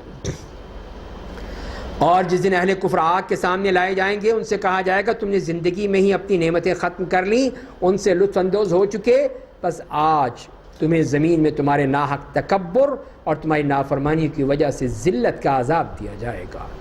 اب انہیں بتایا جا رہا ہے کہ تم نے دنیا میں تو مزے کر لیے، خوب مزے کیے، عیاشیاں کیے، جو مرضی کھایا، جو مرضی پیا اپنی خواہشات نفس کے مطابق، اور اب آؤ، اب سزا بھگتو اس کی. اب یہ جہنم یہ تمہارے لیے تمہارے استقبال میں موجود ہے. اور پھر تاریخی دلائل دیے اگلی آیات میں 21 سے 26 تک. اور مشرکین مکہ کو قوم عاد ان کی ہلاکت سے ڈرایا گیا ہے. اور آپ قوم عاد کے بھائی ہود کو یاد کیجئے جب انہوں نے احقاف جو جزیرہ عرب کا جنوبی علاقہ ہے، حضرموت، عمان، تو یہ اونچا لمبا ریتیلا علاقہ ہے، تو جہاں ان کے مکانات تھے، کھیتیاں تھیں، ان کی آبادیاں تھیں، تو یہ بہت ہی قوی ہیکل تنومند قسم کے لوگ تھے اور لوگوں پہ ظلم و ستم بھی بہت کیا کرتے تھے. تو ان کے بارے میں فرمایا کہ ان کے لیے حضرت ہود علیہ السلام کو اس قوم کے پاس بھیجا اس مقام پر. تو انہوں نے اپنی قوم کو اللہ سے ڈرایا، اور ہود سے پہلے اور ان کے بعد بہت سے انبیاء آئے اور کہا اللہ کے سوا کسی کی بندگی مت کرو، میں بے شک ایک بڑے دن کے عذاب سے تمہارے بارے میں ڈرتا ہوں. قوم عاد نے کہا کہ تم ہمارے پاس اس لیے آئے ہو تاکہ ہمیں ہمارے معبود سے دور کر دو. اگر تم واقعی سچے ہو تو عذاب لے کر آؤ, دکھاؤ کہاں ہے عذاب جس کی تم دھمکی دیتے ہو, وہ عذاب کہاں ہے, دکھاؤ ہمیں. ہود نے کہا اس کا علم تو صرف اللہ کو ہے, اور میں تو تمہیں پیغام پہنچا دیتا ہوں جسے دے کر مجھے بھیجا گیا ہے, لیکن میں دیکھ رہا ہوں کہ تم نادان لوگ ہو, تم سمجھتے نہیں بات کو. عذاب تو اللہ کے ہاتھ میں ہے. اب ان کا دیکھ لیجئے کہ وہ کس طرح اسی خوش فہمی میں تھے کہ بس جب انہوں نے اس عذاب کو ایک بادل کی شکل میں دیکھا جو ان کی وادیوں کی طرف بڑھ رہا تھا, تو کہنے لگے کہ یہ بادل ہے, ہم پر بارش برسے گی. ہو سکتا ہے کہ وہ بارش کا انتظار کر رہے ہوں, تو اسی لیے جیسے ہی وہ بادل دیکھا بڑے خوش ہو گئے کہ دیکھو بادل آ رہا ہے, بارش آئے گی.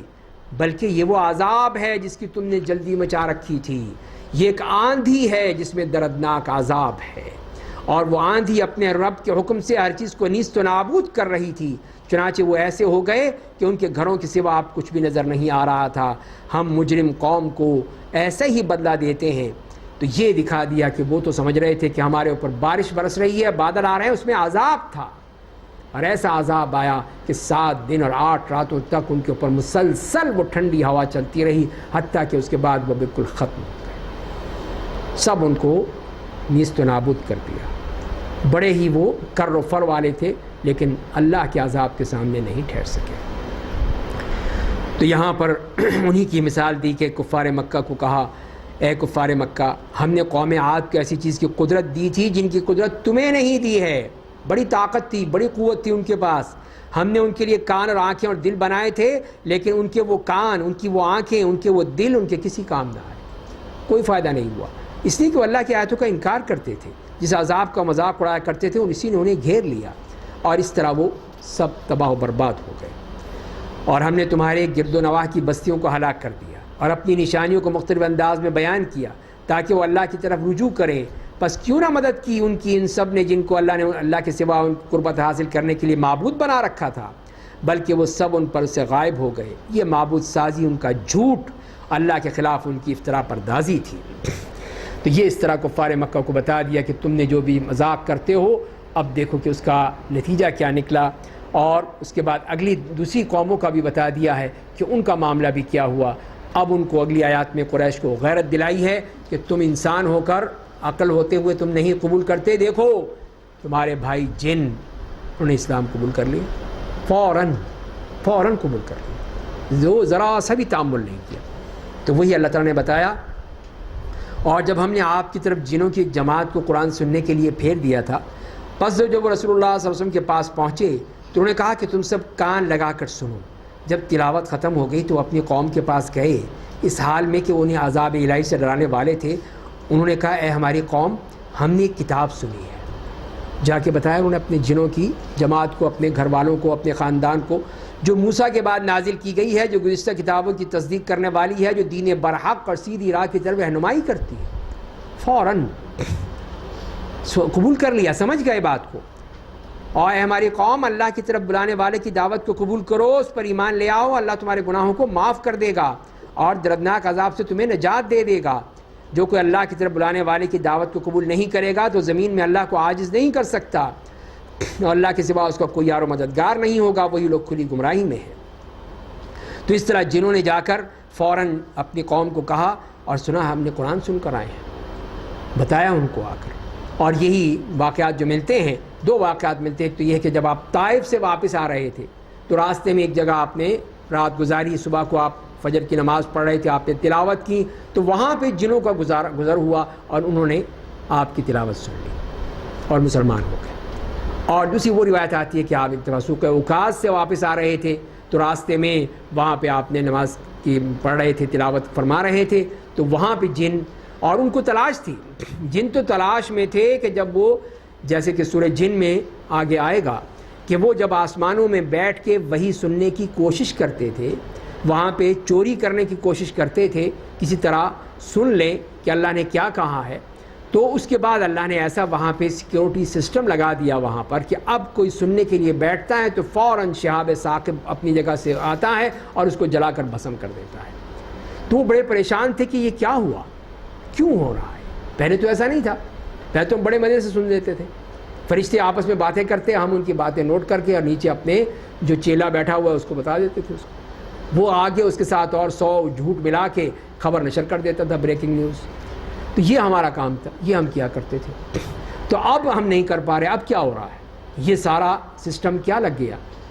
تو اب جو انہوں نے قرآن سنا تو انہوں نے سمجھ گئے کہ ہاں یہ ہے اصل وجہ. اس کی وجہ سے، اس کتاب کی وجہ سے، اس وحی کی وجہ سے اللہ نے سارا یہ انتظام کر دیا ہے کہ اب وہاں پہ اس کی حفاظت ہو رہی ہے کہ اس کو کوئی اور نہیں لے جا سکتا سوائے فرشتے کے.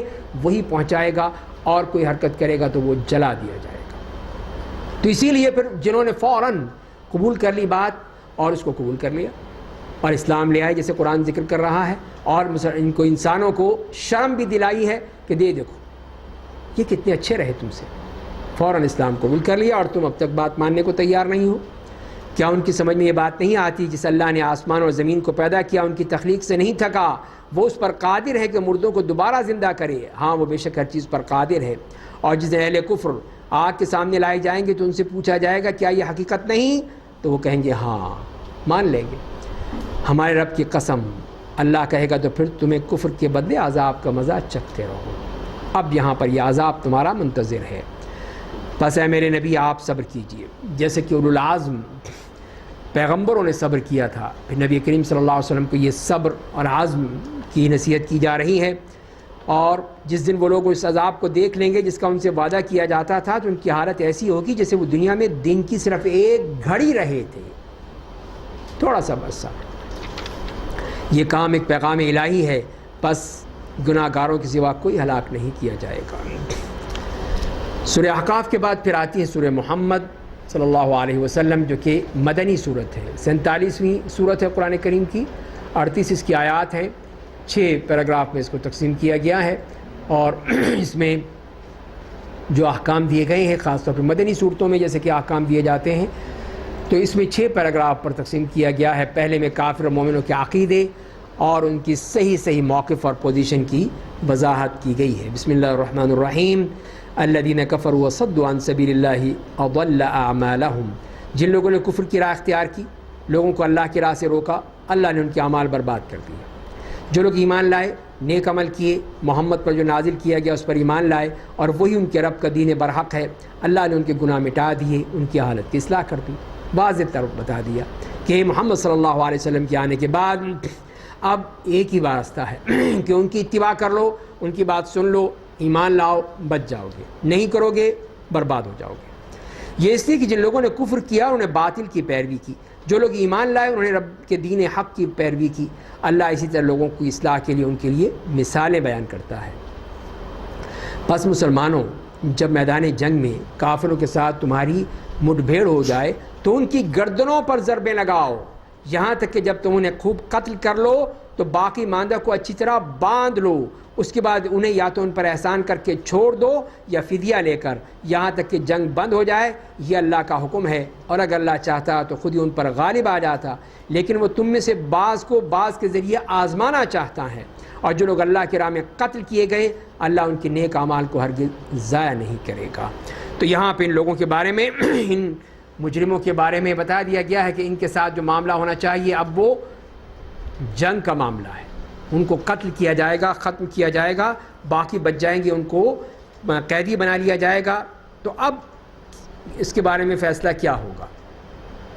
یا تو احسان کرتے ہوئے بلا معاوضہ آزاد کر دیا جائے، اور یا ان سے فدیہ اور معاوضہ لے کر چھوڑا جائے.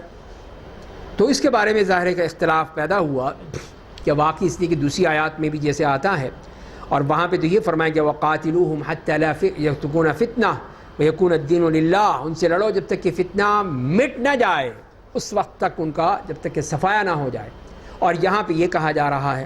تو اس کے بارے میں جو ایک رائے نظر آتی ہے، وہ کئی رائے ہیں، ایک جو واضح نظر آتی ہے وہ یہ ہے کہ حاکم وقت کے سپرد کر دیا جائے گا. اگر وہ اس کی نظر میں یہ ہے کہ ان کو قتل کرنا بہتر ہے تو ان کو سب کو قتل کر دیا جائے گا. اور اگر وہ یہ دیکھتا ہے کہ وہ بلا فدیہ چھوڑنا ہے تو اس کو حق ہے چھوڑ دے، یا وہ فدیہ لے کر انہیں آزاد کر دے گا، یا انہیں غلام بنا لے گا، یا انہیں مسلمانوں کے درمیان تقسیم کر دے گا. تو جو بھی وہ چاہے گا کر سکتا ہے. تو یہ ایک طرح سے آپشن دے دیے گئے ایک حاکم، مسلمان حاکم کو، کس قسم کے جو قیدی ہیں ان کے ساتھ وہ جو چاہے سلوک کر سکتا ہے. جیسے بھی اس وقت کے حالات ہوں اس کے مطابق۔ اے ایمان والو، اگر تم اللہ کے دین کی مدد کرو گے تو تمہاری مدد کرے گا اور تمہیں ثابت قدمی عطا کرے گا۔ تو یہ ہم سے کہا جا رہا ہے کہ اگر جو دین کی خاطر دین کے لیے کام کرے گا اللہ کی خاطر، تو پھر اللہ اس کی مدد کرے گا۔ اور اگر اسے کوئی فکر ہی نہیں ہے، ہوتا ہے ہونا دو، ہمیں کیا، مرتے ہیں تو مرنے دیں، ہمیں کیوں، تو پھر اللہ تعالیٰ ہی مدد نہیں کرے گا، پھر کوئی مدد نہیں ہوگی۔ اور جن لوگوں نے کفر کیا ان کے لیے بربادی ہے، ان کے اعمال کو ضائع کر دیا جائے گا۔ یہ اس لیے ہوگا کہ انہوں نے اللہ کے نازل کردہ قرآن سے نفرت کی، تو اللہ نے ان کے اعمال ضائع کر دیے۔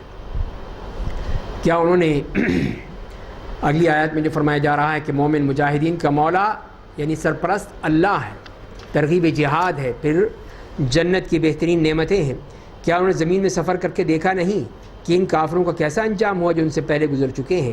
اللہ نے ان کے اوپر سے ان کے گھروں کو تباہ کر دیا، اور مکے کے کافروں کے لیے بھی ایسی ہی سزا ہے۔ ایسا اس لیے ہوگا کہ اللہ ایمان والوں کا کارساز و مددگار ہے، اور بے شک کافروں کا کوئی اور مددگار نہیں ہے۔ تو اگر کوئی صحیح معنی میں یہ مسلمان اٹھ کھڑے ہوں اور ان کافروں کو صحیح معنی میں ان کے ساتھ مقابلہ کریں، تو اللہ کی مدد شامل حال ہوگی۔ اب اس کی مثال سامنے نظر آ رہی ہے کہ ہمیشہ اسرائیل غزہ پہ یا فلسطین پہ حملہ کر کے ان کو ان کی اینٹ سے اینٹ بجا دیتا تھا۔ پچھلے سال بھی ہوا کہ سینکڑوں مار دیے، اس سال بھی 500 سے اوپر تک ان کو مار چکا ہے، اور وہ اسی طرح قتل و غارت میں لگا ہوا ہے۔ لیکن جب وہ اللہ کے کچھ بندے اٹھے اور انہوں نے کہا کہ ہم مقابلہ کریں گے، اب انہوں نے جو وہاں سے وہ میزائل ان کے اوپر برسائے ہیں، اور وہ وہاں تک پہنچ گئے کہ ان کے جو کیپٹل ہے تل ابیب تک پہنچچ گئے، اور وہاں تک ان کے جہاں ان کا جو ایٹمی ریئیکٹر ہے وہاں تک انہوں نے بمباری کر دی، تو وہ پریشان ہو گئے۔ اب وہ چیخ رہے ہیں، چلا رہے ہیں کہ UN کے پاس جا رہے ہیں، اوباما کے پاس جا رہے ہیں، ہائے بچاؤ بچاؤ، مار دیں گے ہمیں یہ۔ تو پہلے تمہیں شرم نہیں آتی تھی جب تم مارتے تھے نہتے؟ سو بڑے آرام سے سب سو رہے تھے، نہ UN کو خبر ہوتی تھی، نہ امریکہ کو، نہ فرانس کو، نہ برطانیہ، کسی کو نہیں خبر ہوتی تھی کہ یہ مر رہے ہیں بیچارے، مرتے رہو، فلسطینی ہیں مرتے رہے۔ اب جب یہودی مر رہے ہیں، انہوں نے بتا نہیں رہے ہیں کہ جس طرح انہوں نے انتہائی جرأت کے ساتھ اللہ کی مدد کے ساتھ جو ان پر حملے کیے ہیں، جو اٹیک کیے ہیں انہوں نے، قسام بریگیڈ نے، انہوں نے ان کو ناک چنے چبوا دیے۔ اب یہودی جو ہیں وہ گھٹنے ٹیک کے بھاگے پھر رہے ہیں، کبھی کچھ کو کہ کسی طرح ہماری جان بچ جائے، اس لیے کہ وہ تو ایمان نہیں ہے، وہ تو جیسے سائرن بچتا ہے بھاگتے ہیں پاگلوں کی طرح، کہ کہیں وہ خندقوں میں بھاگ رہے ہیں، کہیں زمینوں میں گھس رہے ہیں، کہیں کچھ وہاں کس طرح بچ جائیں۔ تو ایسا زبردست انہوں نے خوف مچایا ہے صرف اللہ کی مدد کے ساتھ۔ اسی لیے فرمایا جا رہا ہے کہ یہ ہے کہ جو بھی اللہ کی مدد کے ساتھ اٹھتا ہے تو پھر اللہ تعالیٰ مدد فرماتے ہیں ان کی۔ تو اللہ نے مدد کی ہے ان کی، کہ انہوں نے جس طرح ان مسلمانوں نے، ان فلسطینیوں نے ان کو دکھایا، وہاں ان کا بچہ بھی پتھر لے کے اس ٹینک کو مار رہا ہوتا ہے، اسے پتہ ہے کہ وہ ٹینک آگے بڑھے گا، اس کو ختم کر دے گا، اس کے چیتھڑے اڑ جائیں گے، لیکن نہیں، جب مرنا ہے تو ٹھیک ہے مرو پھر۔ تو یہ ہے اللہ کی مدد اس طرح آتی ہے، سارا خوف نکل چکا ہے ان کے دلوں سے ان یہودیوں کا، جو کچھ کرنا تھا کر لیا، ان کے ایئرپورٹ تک کے ان کے میزائل پہنچ چکے، وہاں جا کے مار دیا ان کو۔ اور اس طرح کی یہ ہے اصل چیز جو کہ اگر لوگ اٹھیں اور مجاہدین ان کی مدد کریں، اور یہ سب یہ مسلمان جو سو رہے ہیں غفلت کی نیند، سارے حکمران اسی غفلت کی نیند سو رہے ہیں، اسی لیے ذلیل ہو رہے ہیں ان کے سامنے، اسی لیے کہ ان کے دل میں ذرہ برابر بھی اللہ کا خوف نہیں ہے، ذرہ برابر بھی، کہ اپنے مسلمان بھائی کو مدد کر دیں، کہ وہ کس طرح مر رہے ہیں، پس رہے ہیں، کٹ رہے ہیں، ان کا خون بہہ رہا ہے، لیکن ان کو کوئی فکر نہیں ہے۔ تو یہ ہے اللہ کا فیصلہ جو فرما دیا گیا ہے کہ جو اللہ کی راہ میں قتل کیے گئے، اللہ ان کے نیک اعمال کو ہرگز ضائع نہیں کرے گا، وہ عنقریب اپنی راہ دکھائے گا، ان کے حالات کی اصلاح کر دے گا، انہیں جنت میں داخل کرے گا جس کی پہچان اس نے انہیں دنیا میں ہی کرا دی تھی، یہی بتا دیا تھا کہ تمہارا فلاں نمبر گھر وہاں پہ تمہارا ہے، وہاں پہ وہ سیدھے جائیں گے، اپنے گھر میں پہنچ جائیں گے، کسی سے پوچھنے کی ضرورت نہیں پڑے گی کہ جنت میں ان کا گھر کس گلی میں ہے، وہ سیدھے وہاں خود پہنچ جائیں گے۔ یا ایھا الذین آمنوا ان تنصروا اللہ ینصرکم، اے ایمان والو اگر تم اللہ کی مدد کرو گے تو تمہاری مدد کرے گا اور تمہیں ثابت قدمی عطا کرے گا۔ جن لوگوں نے کفر کیا ان کے لیے بربادی ہے، ان کے اعمال کو وہ ضائع کر دے گا، یہ اس لیے ہوگا کہ انہوں نے اللہ کے نازل کردہ قرآن سے نفرت کی، اللہ نے ان کے اعمال ضائع کر دیے، سارے اعمال برباد ہو گئے۔ کیا انہوں نے زمین میں سفر کر کے دیکھا نہیں کہ ان کافروں کا کیسا انجام ہوا جو ان سے پہلے گزر چکے ہیں؟ اللہ نے ان کے اوپر سے ان کے گھروں کو تباہ کر دیا، اور مکے کے کافروں کے لیے بھی ایسی ہی سزا ہوگی، اسی طرح یہ مارے جائیں گے۔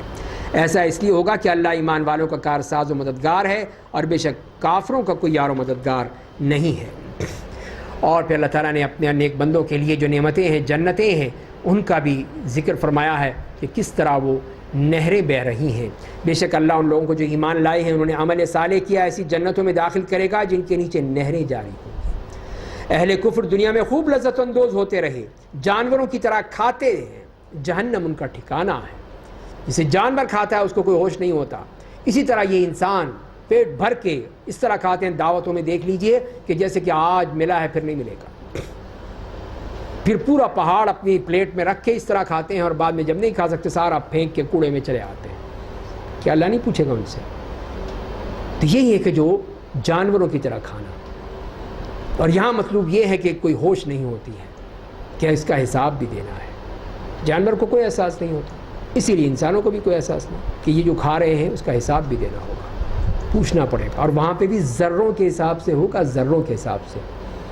کتنے ذرے تم نے برباد کیے تم سے پوچھا جائے گا۔ تو یہاں پہ یہ فرما دیا گیا کہ جو بہت سی بستیاں ایسی تھیں جو آپ کی اس بستی سے زیادہ طاقت والی تھیں، جس نے آپ کو نکال دیا ہے، یہ مکے والوں کا ذکر، ہم نے اس بستی والوں کو ہلاک کر دیا، کوئی ان کا مددگار نہ تھا۔ جو پہلی بستیاں گزر چکی ہیں وہ ان سے بڑے طاقتور تھے، لیکن اللہ کا حکم آ گیا تو سب برباد ہو گئی۔ کیا وہ شخص جو اپنے رب کی طرف ایک واضح راستے پر گامزن ہو اور اس کی مانند ہوگا جس کی بدعمالیاں اس کی نگاہوں میں خوبصورت بنا دی گئیں، اور جو لوگ اپنے خواہشات کی پیروی کرتے ہوں؟ پھر جنت کی مثالیں دیں۔ اس جنت کی مثال جس کا پرہیزگاروں سے وعدہ کیا گیا یہ ہے کہ اس میں کبھی خراب نہ ہونے والے پانی کی نہریں جاری ہیں، ایسا پانی، ایسا میٹھا، ٹھنڈا، شفاف کہ جس میں کسی قسم کی کوئی گندگی نہیں ہوگی، کوئی سڑ نہیں جائے گا کہ اس میں وہ نہر میں چل رہا ہے تو کچھ عرصے کے بعد اس میں کائی جم جائے، نہیں، ایسا شفاف پانی۔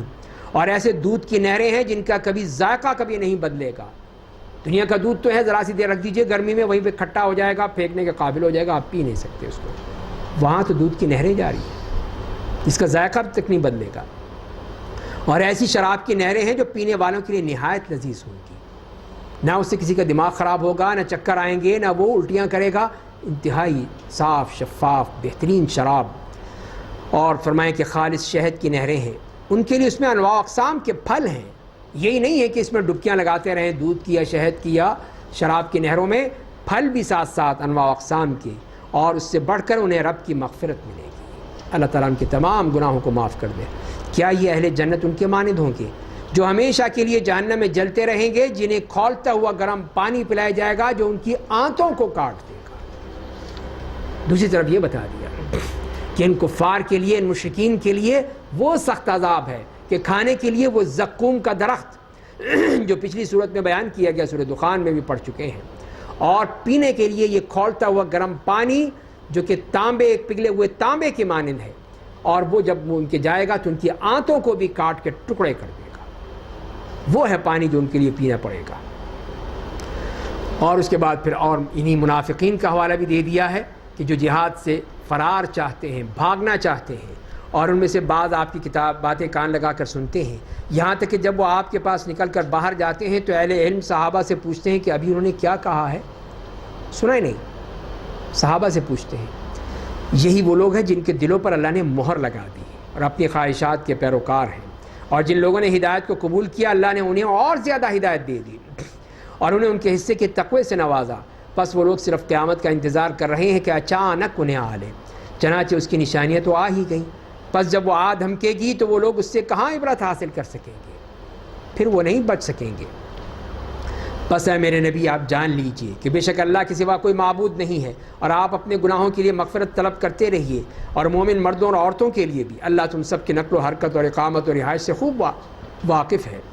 اور اہل ایمان کہتے ہیں کہ جہاد کے لیے کوئی صورت کیوں نہیں نازل کی گئی؟ بس جب ایک محکم صورت نازل کی گئی، اس میں جہاد کا حکم بیان کیا گیا، تو آپ نے ان لوگوں کو مشاہدہ کیا جن کے دلوں میں نفاق کی بیماری تھی، ان کا کیا حشر ہوا؟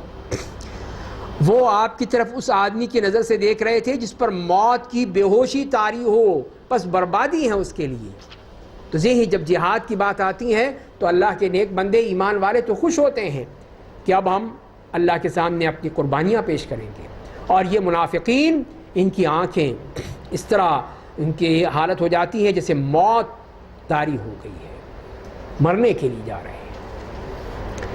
تو یہ ہے وہ منافقین کی بیماری جو فرما دی گئی کہ فرما برداری اور اچھی بات کہنا ان کے لیے زیادہ بہتر تھا، پر جب جہاد کا پختہ ارادہ ہو گیا تو ان کی طرف سے اللہ کے ساتھ صدق و صفا کا معاملہ ہی ان کے لیے بہتر تھا، لیکن نہیں، وہ ماننے کو تیار نہیں ہے۔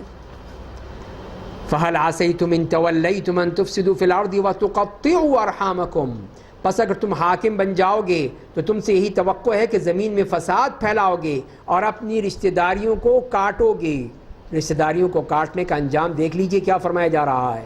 یہی وہ لوگ ہیں جن پر اللہ نے لعنت بھیج دی، پھر انہیں بہرا بنا دیا، ان کی بصارت چھین لی، کہ جو قطع تعلق کرتے ہیں، زمین میں فساد پھیلاتے ہیں، ان کا کام یہ نتیجہ نکلے گا، اللہ کی لعنت ان پر، اور بہرا، اور ان کی بصارت چھین لی، بہرے اور اندھے بن جائیں گے، اس لیے کہ انہوں نے قطع تعلق کیا تھا۔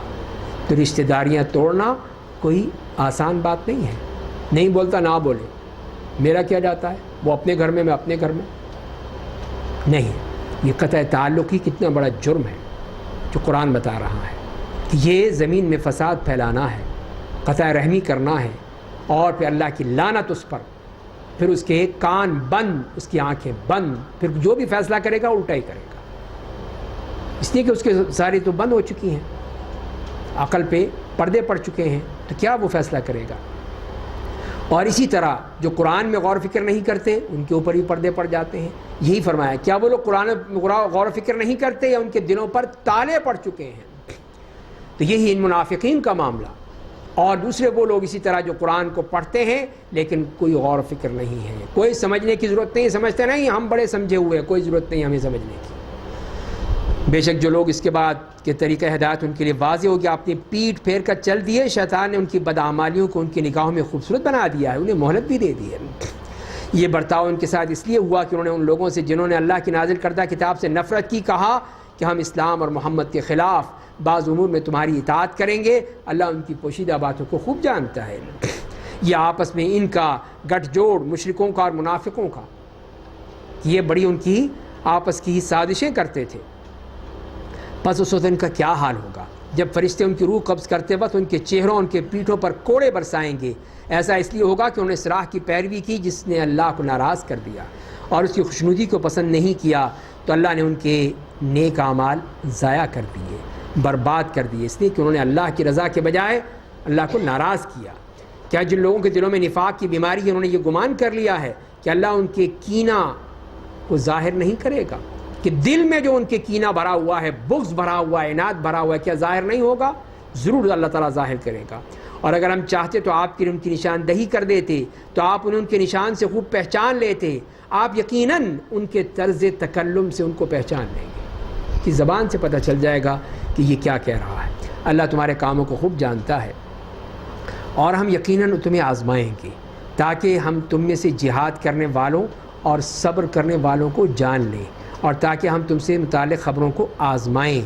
تو یہ امتحان تو ہوگا، وہیں دیکھے گا اللہ تعالیٰ کہ کون صبر کرتا ہے اور کون جہاد کرتا ہے اور کون منافق کی طرح بیٹھ جاتا ہے۔ تو یہ اللہ تعالیٰ ضرور امتحان کرتے ہیں، پرکھیں گے، چیک کریں گے، دیکھیں گے۔ بے شک جن لوگوں نے کفر کیا، اللہ کی راہ سے لوگوں کو روکا اور رسول کی مخالفت اس کے بعد کی کہ ہدایت ان کے لیے واضح ہو گئی، ایسے لوگ اللہ کو کچھ بھی نقصان نہیں پہنچائیں گے اور اللہ ان کے اعمال کو ضائع کر دے گا۔ اور اس کے بعد پھر یہ اہل ایمان کے لیے وہ جہاد کی ہدایات بھی دے دی گئیں کہ اے ایمان والو اللہ کی اطاعت کرو اور رسول کی اطاعت کرو اور اپنے اعمال کو بیکار مت بناؤ۔ بے شک جن لوگوں نے کفر کیا، اللہ کی راہ سے روکا، پھر مر گئے اس حال میں کہ وہ کافر تھے، تو اللہ انہیں کبھی معاف نہیں کرے گا۔ تو اے مسلمانوں، تم ہمت مت ہارو اور کافروں کو صلح کی دعوت مت دو، اور تم ہی بالآخر غالب رہو گے۔ اللہ تمہارے ساتھ ہے، وہ تمہارے اعمال کا اجر ہرگز کم نہیں کرے گا۔ تو یہ ہے اس بات کی طرف کہ ان کے ساتھ جو ہم نے کمزوری نہیں دکھانی ہے، کہ کمزوری دکھا کر سمجھوتے کی دعوت۔ اب جی سارے جیسے وہ فلسطین کا ہی معاملہ آ جاتا ہے کہ آس پاس کے جو دوسرے عرب ہیں منافقین، وہ جا کے جی ہم ان کے لیے کر دیتے ہیں، ہم جاتے ہیں جی اسرائیل کی مدد کرتے ہیں اور اس سے کہتے ہیں کہ وہ بمباری نہ کریں. تو فلسطین نے کہا نہیں، اس طرح نہیں مانیں گے. تم کون ہوتے ہو ہمارے چاچے مامے لگے ہوئے کہ ہماری طرف سے جا کے تم معاہدہ کر رہے ہو؟ پہلے ہمارا حل تو کرو، کچھ روکو اس شیطان کو. روکتے تو ہیں نہیں چھو، روک دو بس. لیکن آئندہ کیا ہوگا کوئی خبر نہیں، کوئی فیصلہ نہیں، کوئی اس پہ شرط نہیں، صرف اس وقت روکنے کے لیے تاکہ وہ بچ جائے. تو یہی چیز فرمائی جا رہی ہے کہ نہیں، کمزوری نہیں دکھانی ہے. جو بات ہے وہ حقیقت کے ساتھ ہو، جرأت کے ساتھ ہو، اور تم ہی بالآخر غالب رہو گے. اللہ تمہارے ساتھ ہے، تمہارے اعمال کا اجر ہرگز کم نہیں کرے گا. بے شک دنیا کی زندگی کھیل اور تماشا ہے. یہ دنیا کے پیچھے جو بھاگتے ہیں، دنیا کی محبت، دنیا کی ہر چیز، دنیا، پیسہ، مال و دولت، بس اسی میں لگے رہتے ہیں. یہ جمع کر لو، وہ جمع کر لو، اس سے عزت ملے گی، طاقت ملے گی، اس سے یہ ہو جائے گا، اس سے وہ ہو جائے گا. تو اللہ تعالیٰ کیا فرما رہے ہیں؟ کھیل اور کود، تماشا. اور اگر تم ایمان لاؤ گے اور تقویٰ کی زندگی اختیار کرو گے تو وہ تمہیں تمہاری اجرتیں دے گا. تم سے تمہارا مال نہیں مانگتا، اس کو نہیں چاہیے، وہ تو غنی ہے، تم فقراء ہو، تمہاری ضرورت ہے، لیکن وہ تمہیں دیکھنا چاہتا ہے کہ تمہاری محبت کتنی ہے. اگر وہ تم سے مال مانگتا اور اس پر تم سے اصرار کرتا تو تم بخل پر آمادہ ہو جاتے. وہ تمہارے کینوں کو ظاہر کر دیتا ہے. تم ہی تو ہو کہ تمہیں اللہ کی راہ میں خرچ کرنے کے لیے کہا جاتا ہے تو تم میں سے بعض بخل کرنے لگتے ہیں کہ اب کیا کریں، ہم پیسے دے دیے تو پھر کیا ہوگا، خود بھوکے مر جائیں. اور جو بخل کرتا ہے وہ اپنے ہی فائدے کے کام سے بخل کرتا ہے. اللہ ہی غنی ہے، تم محتاج ہو. وہ غنی ہے، بے نیاز ہے، تم محتاج ہو، فقیر ہو. اگر تم دین سے برگشتہ ہو جاؤ گے تو اللہ تمہارے علاوہ کسی دوسری قوم کو لے آئے گا، پھر وہ لوگ تمہاری طرح نہیں ہوں گے. تو اللہ تعالیٰ نے آخر دھمکی دے دی. یہ دھمکی دے دی کہ اگر تم نے خرچ نہیں کیا، جہاد نہ کیا، اللہ کی دین کی مدد نہ کی تو اللہ کو تمہاری کوئی ضرورت نہیں ہے. وہ تمہیں ختم کر کے اور قوم لے آئے گا، دوسری قوم آ جائے گی، وہ تمہاری طرح نہیں ہوں گے. تو یہ اللہ کا معاملہ ہے کہ وہ ایسی بزدل اور بخیل قوموں کو ہٹا کر فیاض اور بہادر قوم پیدا کر سکتا ہے. ان کو لا سکتا ہے جو اللہ کے دین کے لیے جہاد کریں گی، اللہ کے دین کی مدد کریں گی، اللہ کے دین کے لیے خرچ کریں گی. وہ قومیں اللہ کو پسند ہیں. ایسی بزدل اور بخیل قوم، اس کی اللہ کو کوئی ضرورت نہیں. آگے آتے ہیں، سورہ الفتح ہے، مدنی صورت ہے اور 29 اس کی آیات ہیں. 5 پیراگراف میں اس کو تقسیم کیا گیا ہے اور اس کا مرکزی مضمون یہی کہ مسلمانوں کو خوشخبری کہ صلح حدیبیہ کے بعد فتوحات اور مال غنیمت کی فراوانی کے دروازے کھول دیے گئے. اللہ کی طرف سے بے شمار ان کے لیے انتظامات کر دیے گئے اور فتوحات چلتی چلی گئیں. کہیں خیبر کی فتح ہے، کہیں تبوک کی فتح ہے، اور یہاں تک کہ آخر میں فتح مکہ کے ذریعے سے ان فتوحات کی انتہا ہو گئی. تو پہلے پیراگراف میں صحابہ کو فتح مبین کی خوشخبری دی جا رہی ہے. بسم اللہ الرحمن الرحیم. انا فتحنا لك فتحا مبینا لیغفر لك اللہ ما تقدم من ذنبك وما تأخر ویتم نعمته عليك ویہدیک صراطا مستقیما. تو یہ اس کا پس منظر یہی ہے کہ ذی القعدہ 6 ہجری میں آپ حدیبیہ سے مدینہ واپس آ رہے تھے تو مشرکیوں نے آپ کو عمرہ ادا کرنے کے لیے مسجد حرام تک پہنچنے سے روک دیا. آپ نے عمرہ کرنا چاہا کہ عمرہ کر لیں، اور تو بالآخر جب مصالحت ہوئی، بات ختم ہوئی، کافی رد و قدح کے بعد آخر مصالحت ہو گئی، جس کا خلاصہ یہ تھا کہ آپ اس سال مدینہ واپس چلے جائیں، آئندہ سال آئیں، اور اس وقت بھی یہ حالت ہوگی کہ آپ کے اسلحہ سب اپنے بند، اور اس کے آپس میں بھی یہ ہو گیا کہ جو اب مسلمانوں میں سے کوئی جائے گا تو مسلمان اس کو واپس کر دیں گے، کافروں میں سے کوئی اگر جائے گا تو، یا کافروں کے پاس کوئی آئے گا تو وہ واپس نہیں کریں گے. اور بھی اس قسم کی کئی شرائط تھیں. حضرت عمر نے اس معاملے میں کافی احتجاج بھی کیا. تو نبی کریم صلی اللہ علیہ وسلم نے فرمایا کہ تو اللہ کا حکم ہے، میں اس میں کیا کر سکتا ہوں. بہرحال آپ نے پھر حکم دیا صحابہ کرام کے سر مڑا دیں، قربانیاں کر دیں اور واپس چلیں. بڑا دکھی تھے، بہت ہی افسوس ہو رہا تھا کہ ہم آئے بھی یہاں پر، اتنا سفر بھی کیا، لیکن واپس جا رہے ہیں.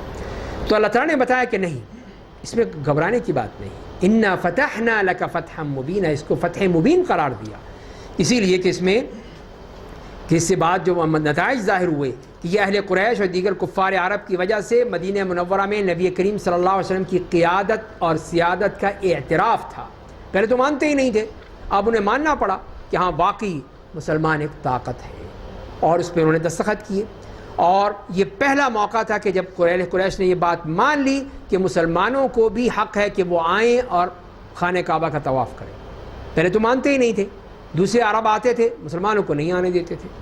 اور تیسری بات یہ ہے کہ صلح کی ایک شرط یہ بھی تھی کہ 10 سال تک فریقین میں جنگ نہیں ہوگی، تو اسی جنگ کا خطرہ ٹل گیا۔ تو اب مسلمانوں نے کھل کر اسلام کی تبلیغ کی، اور جیسے کہ بعض محدثین کہتے ہیں کہ 3 سال کے اندر اسلام اتنی تیزی سے پھیلا ہے کہ فتح مکہ کے وقت نبی کریم صلی اللہ علیہ وسلم کے ساتھ 10,000 مجاہدین تھے جو آپ کے ساتھ جا رہے تھے۔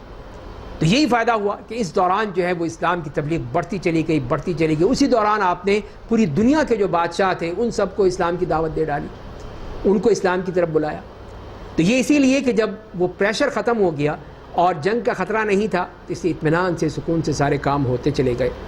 اور پھر اس طرح جو ہے اہل قریش اور جنوب کے قبائل عرب، ان کو بھی فائدہ ہوا کہ وہ لوگ بھی پھر مسلمانوں کی طرف آئے، دوسرے قبائل بھی، جب انہیں پتہ چل گیا کہ یہ ایک واقعی طاقتور لوگ ہیں، ان کی طاقت کا اندازہ بھی ہو گیا۔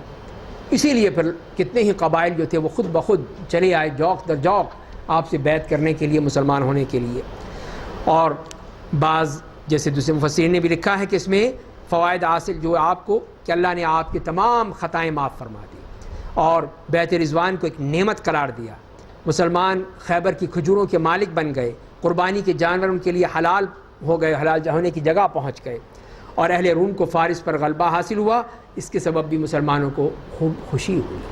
تو یہ وہ چیزیں تھیں جس کو اس طرح یہ آیت، یہ صورت نازل ہوئی۔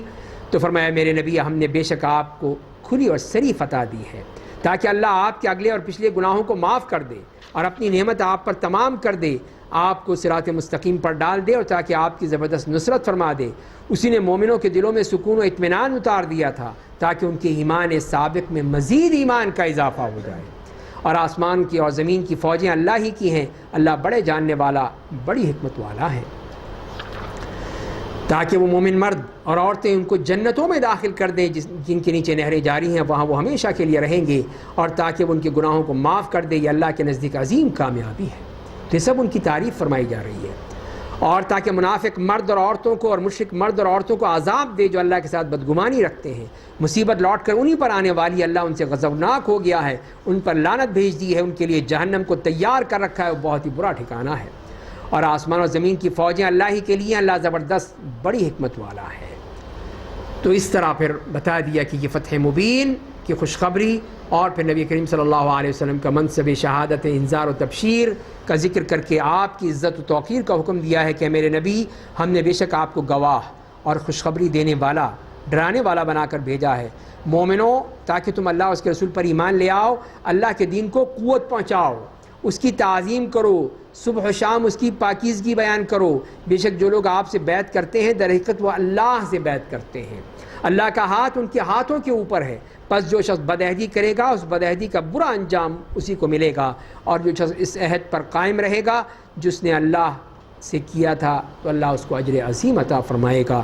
تو یہ بیعت سے مراد یہ بیعت رضوان ہے کہ جب آپ وہاں حدیبیہ کے مقام پر بیٹھے تھے تو آپ نے حضرت عثمان رضی اللہ تعالیٰ عنہ کو بھیجا تھا کہ وہ جائیں اور جا کر بات کریں۔ وہاں پہ یہ اطلاع آ گئی، اس طرح کی افواہ پھیل گئی کہ کافروں نے ان کو شہید کر دیا ہے، تو آپ نے فرمایا کہ ہم ان کا بدلہ لیں گے، اب ہم عثمان کا بدلہ لیں گے، اور پھر آپ نے اس پر بیعت لی تھی۔ یہ تھی بیعت رضوان، تاکہ سب مسلمان اکٹھے ہو کر اب ان کے خلاف کریں گے، اور بعد میں پتہ چلا کہ وہ بات غلط تھی، حضرت عثمان واپس آ گئے۔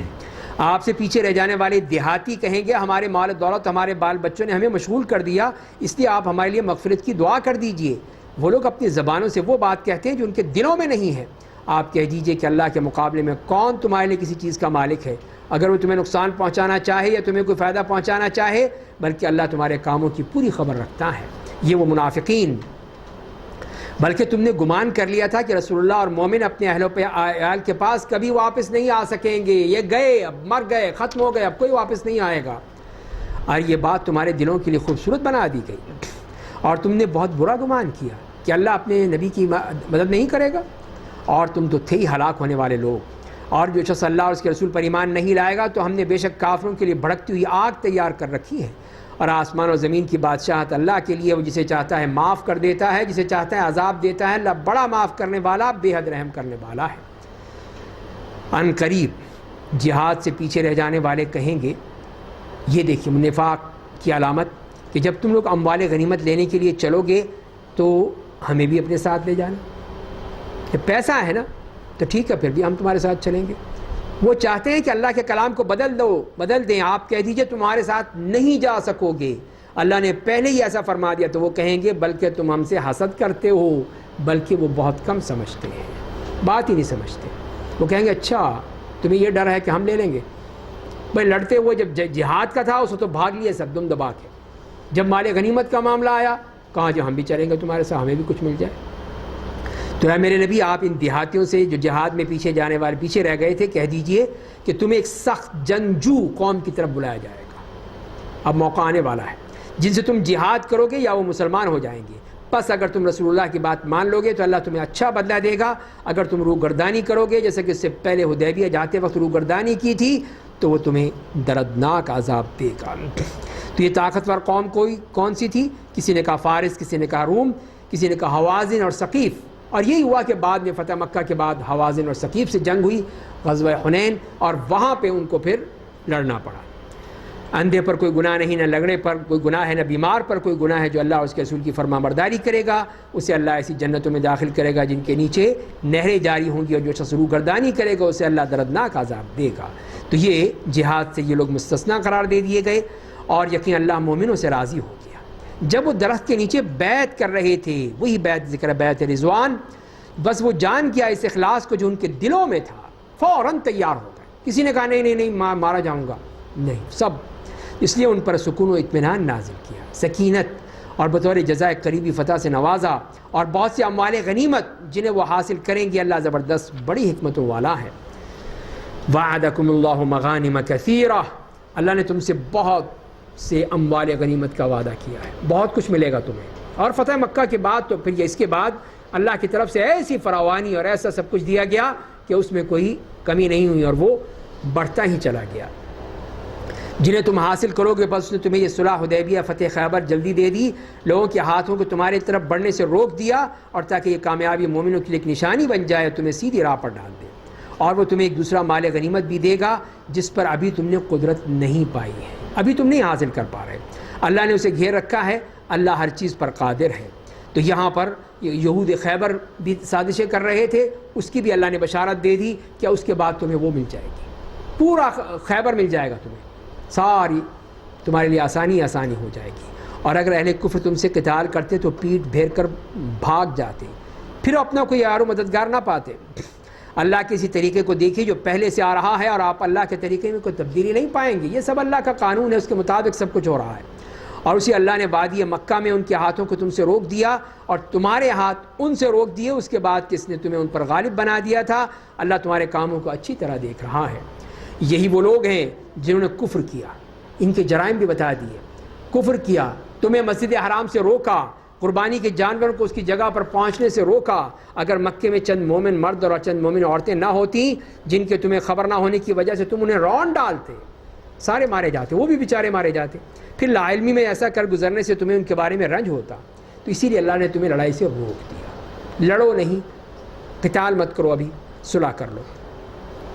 اور جنگ اس لیے بھی نہیں ہوئی کہ اللہ جسے چاہے اپنی رحمت میں داخل کر دے، اگر وہ مسلمان الگ ہوتے تو ہم مکے کے کافروں کو دردناک عذاب دیتے، اور یہی ہوا کہ اس کے بعد کتنے ہی کافر جو سب مسلمان ہو گئے۔ جب کافروں نے اپنے دلوں میں جاہلیت کے تعصب کو جگایا تو اللہ نے اپنے رسول اور مومنوں کو اپنا سکون اتارا اور انہیں تقوی والی بات پر قائم رکھا، اور یہ لوگ اس کے سب سے زیادہ حقدار اور سزاوار تھے۔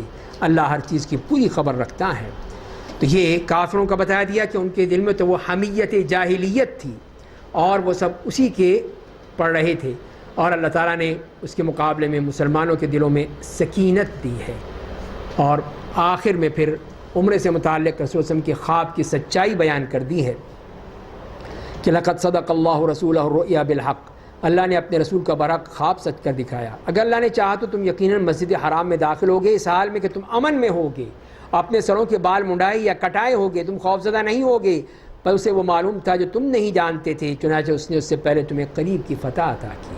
تو یہ اللہ نے خواب میں دکھا دیا تھا۔ تو صحابہ نے کہا آپ نے تو یہ کہا تھا، تو آپ نے فرمایا کہ میں نے یہ کہا تھا کہ اسی سال کرو گے، نہیں آئندہ سال کر لینا، یہ اللہ کا فیصلہ ہے۔ تو اسی لیے پھر خواب کی تصدیق بھی ہو گئی۔ اسی نے اپنے رسول کو ہدایت و دین حق دے کر بھیجا تاکہ اس دین کو تمام ادیان عالم پر غالب بنائے۔ اللہ بطور شاہد کافی ہے، محمد اللہ کے رسول ہیں۔ نبی کریم صلی اللہ علیہ وسلم کی شان، جو لوگ ان کے ساتھ ہیں وہ کافروں کے لیے بڑے سخت اور آپس میں نہایت مہربان، آپس میں گردنیں نہیں کاٹتے، آپس میں ایک دوسرے سے قتل و غارت نہیں کرتے۔ یہ ہم عام مسلمان جیسے نہیں ہیں کہ ہم اپنی گردنیں کاٹتے ہیں۔ فرمائیں کہ آپس میں نہایت مہربان ہے، آپ انہیں رکوع اور سجود کرتے دیکھتے ہیں۔ وہ لوگ اللہ کی رضا اس کے فضل کی جستجو میں رہتے ہیں، سجدوں کے اثر سے ان کی نشانی ان کے پیشانیوں پر عیاں ہوتی ہے۔ تورات میں ان کی یہی مثال بیان کی گئی ہے، انجیل میں بھی ان کی یہی مثال بیان کی گئی ہے، ان مسلمانوں کی، ان صحابہ کرام کی۔ اس کھیتی کے مانند جس نے پہلے اپنی کونپل نکالی، پھر اسے سہارا دیا تو موٹی ہو گئی، پھر اپنے تنے پر سیدھی کھڑی ہو گئی، وہ کھیت اب کاشتکاروں کو خوش کر رہا ہے۔ اللہ نے ایسا اس لیے کیا تاکہ ان مسلمانوں کے ذریعے کافروں کو غضبناک بنائے۔ یہ دین اسلام جو کمزور تھا بڑھتا گیا ایک طاقتور درخت بن گیا، اب کسی کی مجال کہ اس کو گرا سکے۔ ان میں سے جو ایمان لائے انہوں نے عمل صالح کیا، ان سے اللہ نے مغفرت اور اجر عظیم کا وعدہ کیا ہے۔ آج یہ عبدالجبار بلال صاحب نہیں ہیں، ان کے جو فادر اللہ کا انتقال ہو گیا وہ گئے ہوئے ہیں ان کی جنازے میں شرکت کے لیے، تو اسی لیے آج ہمیں یہ موقع ملا ہے کہ ہم اسی کو جاری رکھیں، اپنے اسی درس کو، اور اسی لیے پھر اگلی صورت بھی اذان تک پڑھ لیتے ہیں کہ جتنا ہم پڑھ سکیں گے۔ آج کی سورہ حجرات مدنی صورت ہے، 18 اس کی آیات ہیں اور 5 پیراگراف میں اس کو تقسیم کیا گیا ہے، اور اس میں بھی منافقت سے بچتے ہوئے اللہ تعالیٰ کے حقوق ادا کرو، محمد صلی اللہ علیہ وسلم کے حقوق ادا کرو، اور دیگر مسلمانوں کے حقوق ادا کرو۔ تو شروع کرتے ہیں، بسم اللہ الرحمن الرحیم۔ یا ایھا الذین آمنوا لا تقدموا بین یدی اللہ ورسولہ واتقوا اللہ ان اللہ سمیع علیم۔ تو یہاں پہ اس طرح وہ بتائے گئے ہیں کہ وہ حقوق بتا دیے جا رہے ہیں، اور پہلی آیت میں اللہ اور اس کے رسول سے پیش قدمی سے ممانعت کی کہ اللہ اور اس کے رسول سے آگے مت بڑھو، نہیں جی جو ہم چاہتے ہیں وہ بھی ہو سکتا ہے۔ اللہ تعالیٰ نے کہا کہ کنکریاں مارو، جیسے مثال دے رہا ہوں، لوگوں نے کہا نہیں جی دھو کے مارو۔ کس نے کہا تھا دھونے کو تمہیں؟ کل کو آئیں گے وہ کہیں گے دھونے کے ساتھ ساتھ اس کے اوپر اسپرے بھی کر دو خوشبو کی، شیطان خوش ہو جائے گا۔ پھر اگلے لوگ آئیں گے کہیں گے نہیں اس پہ چاندی کے ورق بھی لپیٹ دو اور مجھے اچھا لگے گا، جب وہ چاندی سے مار رہے ہوں گے پتھر۔ تو یہ فرمایا اللہ اور اس کے رسول سے آگے مت جاؤ، آگے بڑھنا منع ہے۔ جو اللہ اور رسول نے کہا بس وہیں رک جاؤ، آگے مت جاؤ۔ تو یہی اصل چیز، یہی شریعت کا اصل اصول یہی ہے کہ جو اللہ اور رسول نے کہہ دیا بس ختم۔ اور فرمایا کہ ایمان والو، نبی کی آواز سے اپنی آواز اونچی مت کرو، ادب آپ کے ساتھ، ان کے سامنے بلند آواز اس طرح بات مت کرو جس طرح تم میں سے بعض کے سامنے اپنی آواز بلند کرتے ہیں، ورنہ تمہارے اعمال اکارت ہو جائیں گے۔ آواز بند کرنے سے بس سارے اعمال برباد، اور تم اس کا احساس بھی نہیں کر سکو گے۔ بے شک جو لوگ رسول اللہ کے سامنے اپنی آواز دھیمی رکھتے ہیں، یہی وہ لوگ ہیں جن کے دلوں کو اللہ نے تقویٰ کے لیے پرکھ لیا ہے، ان کے لیے اللہ کی مغفرت اور اجر عظیم ہے۔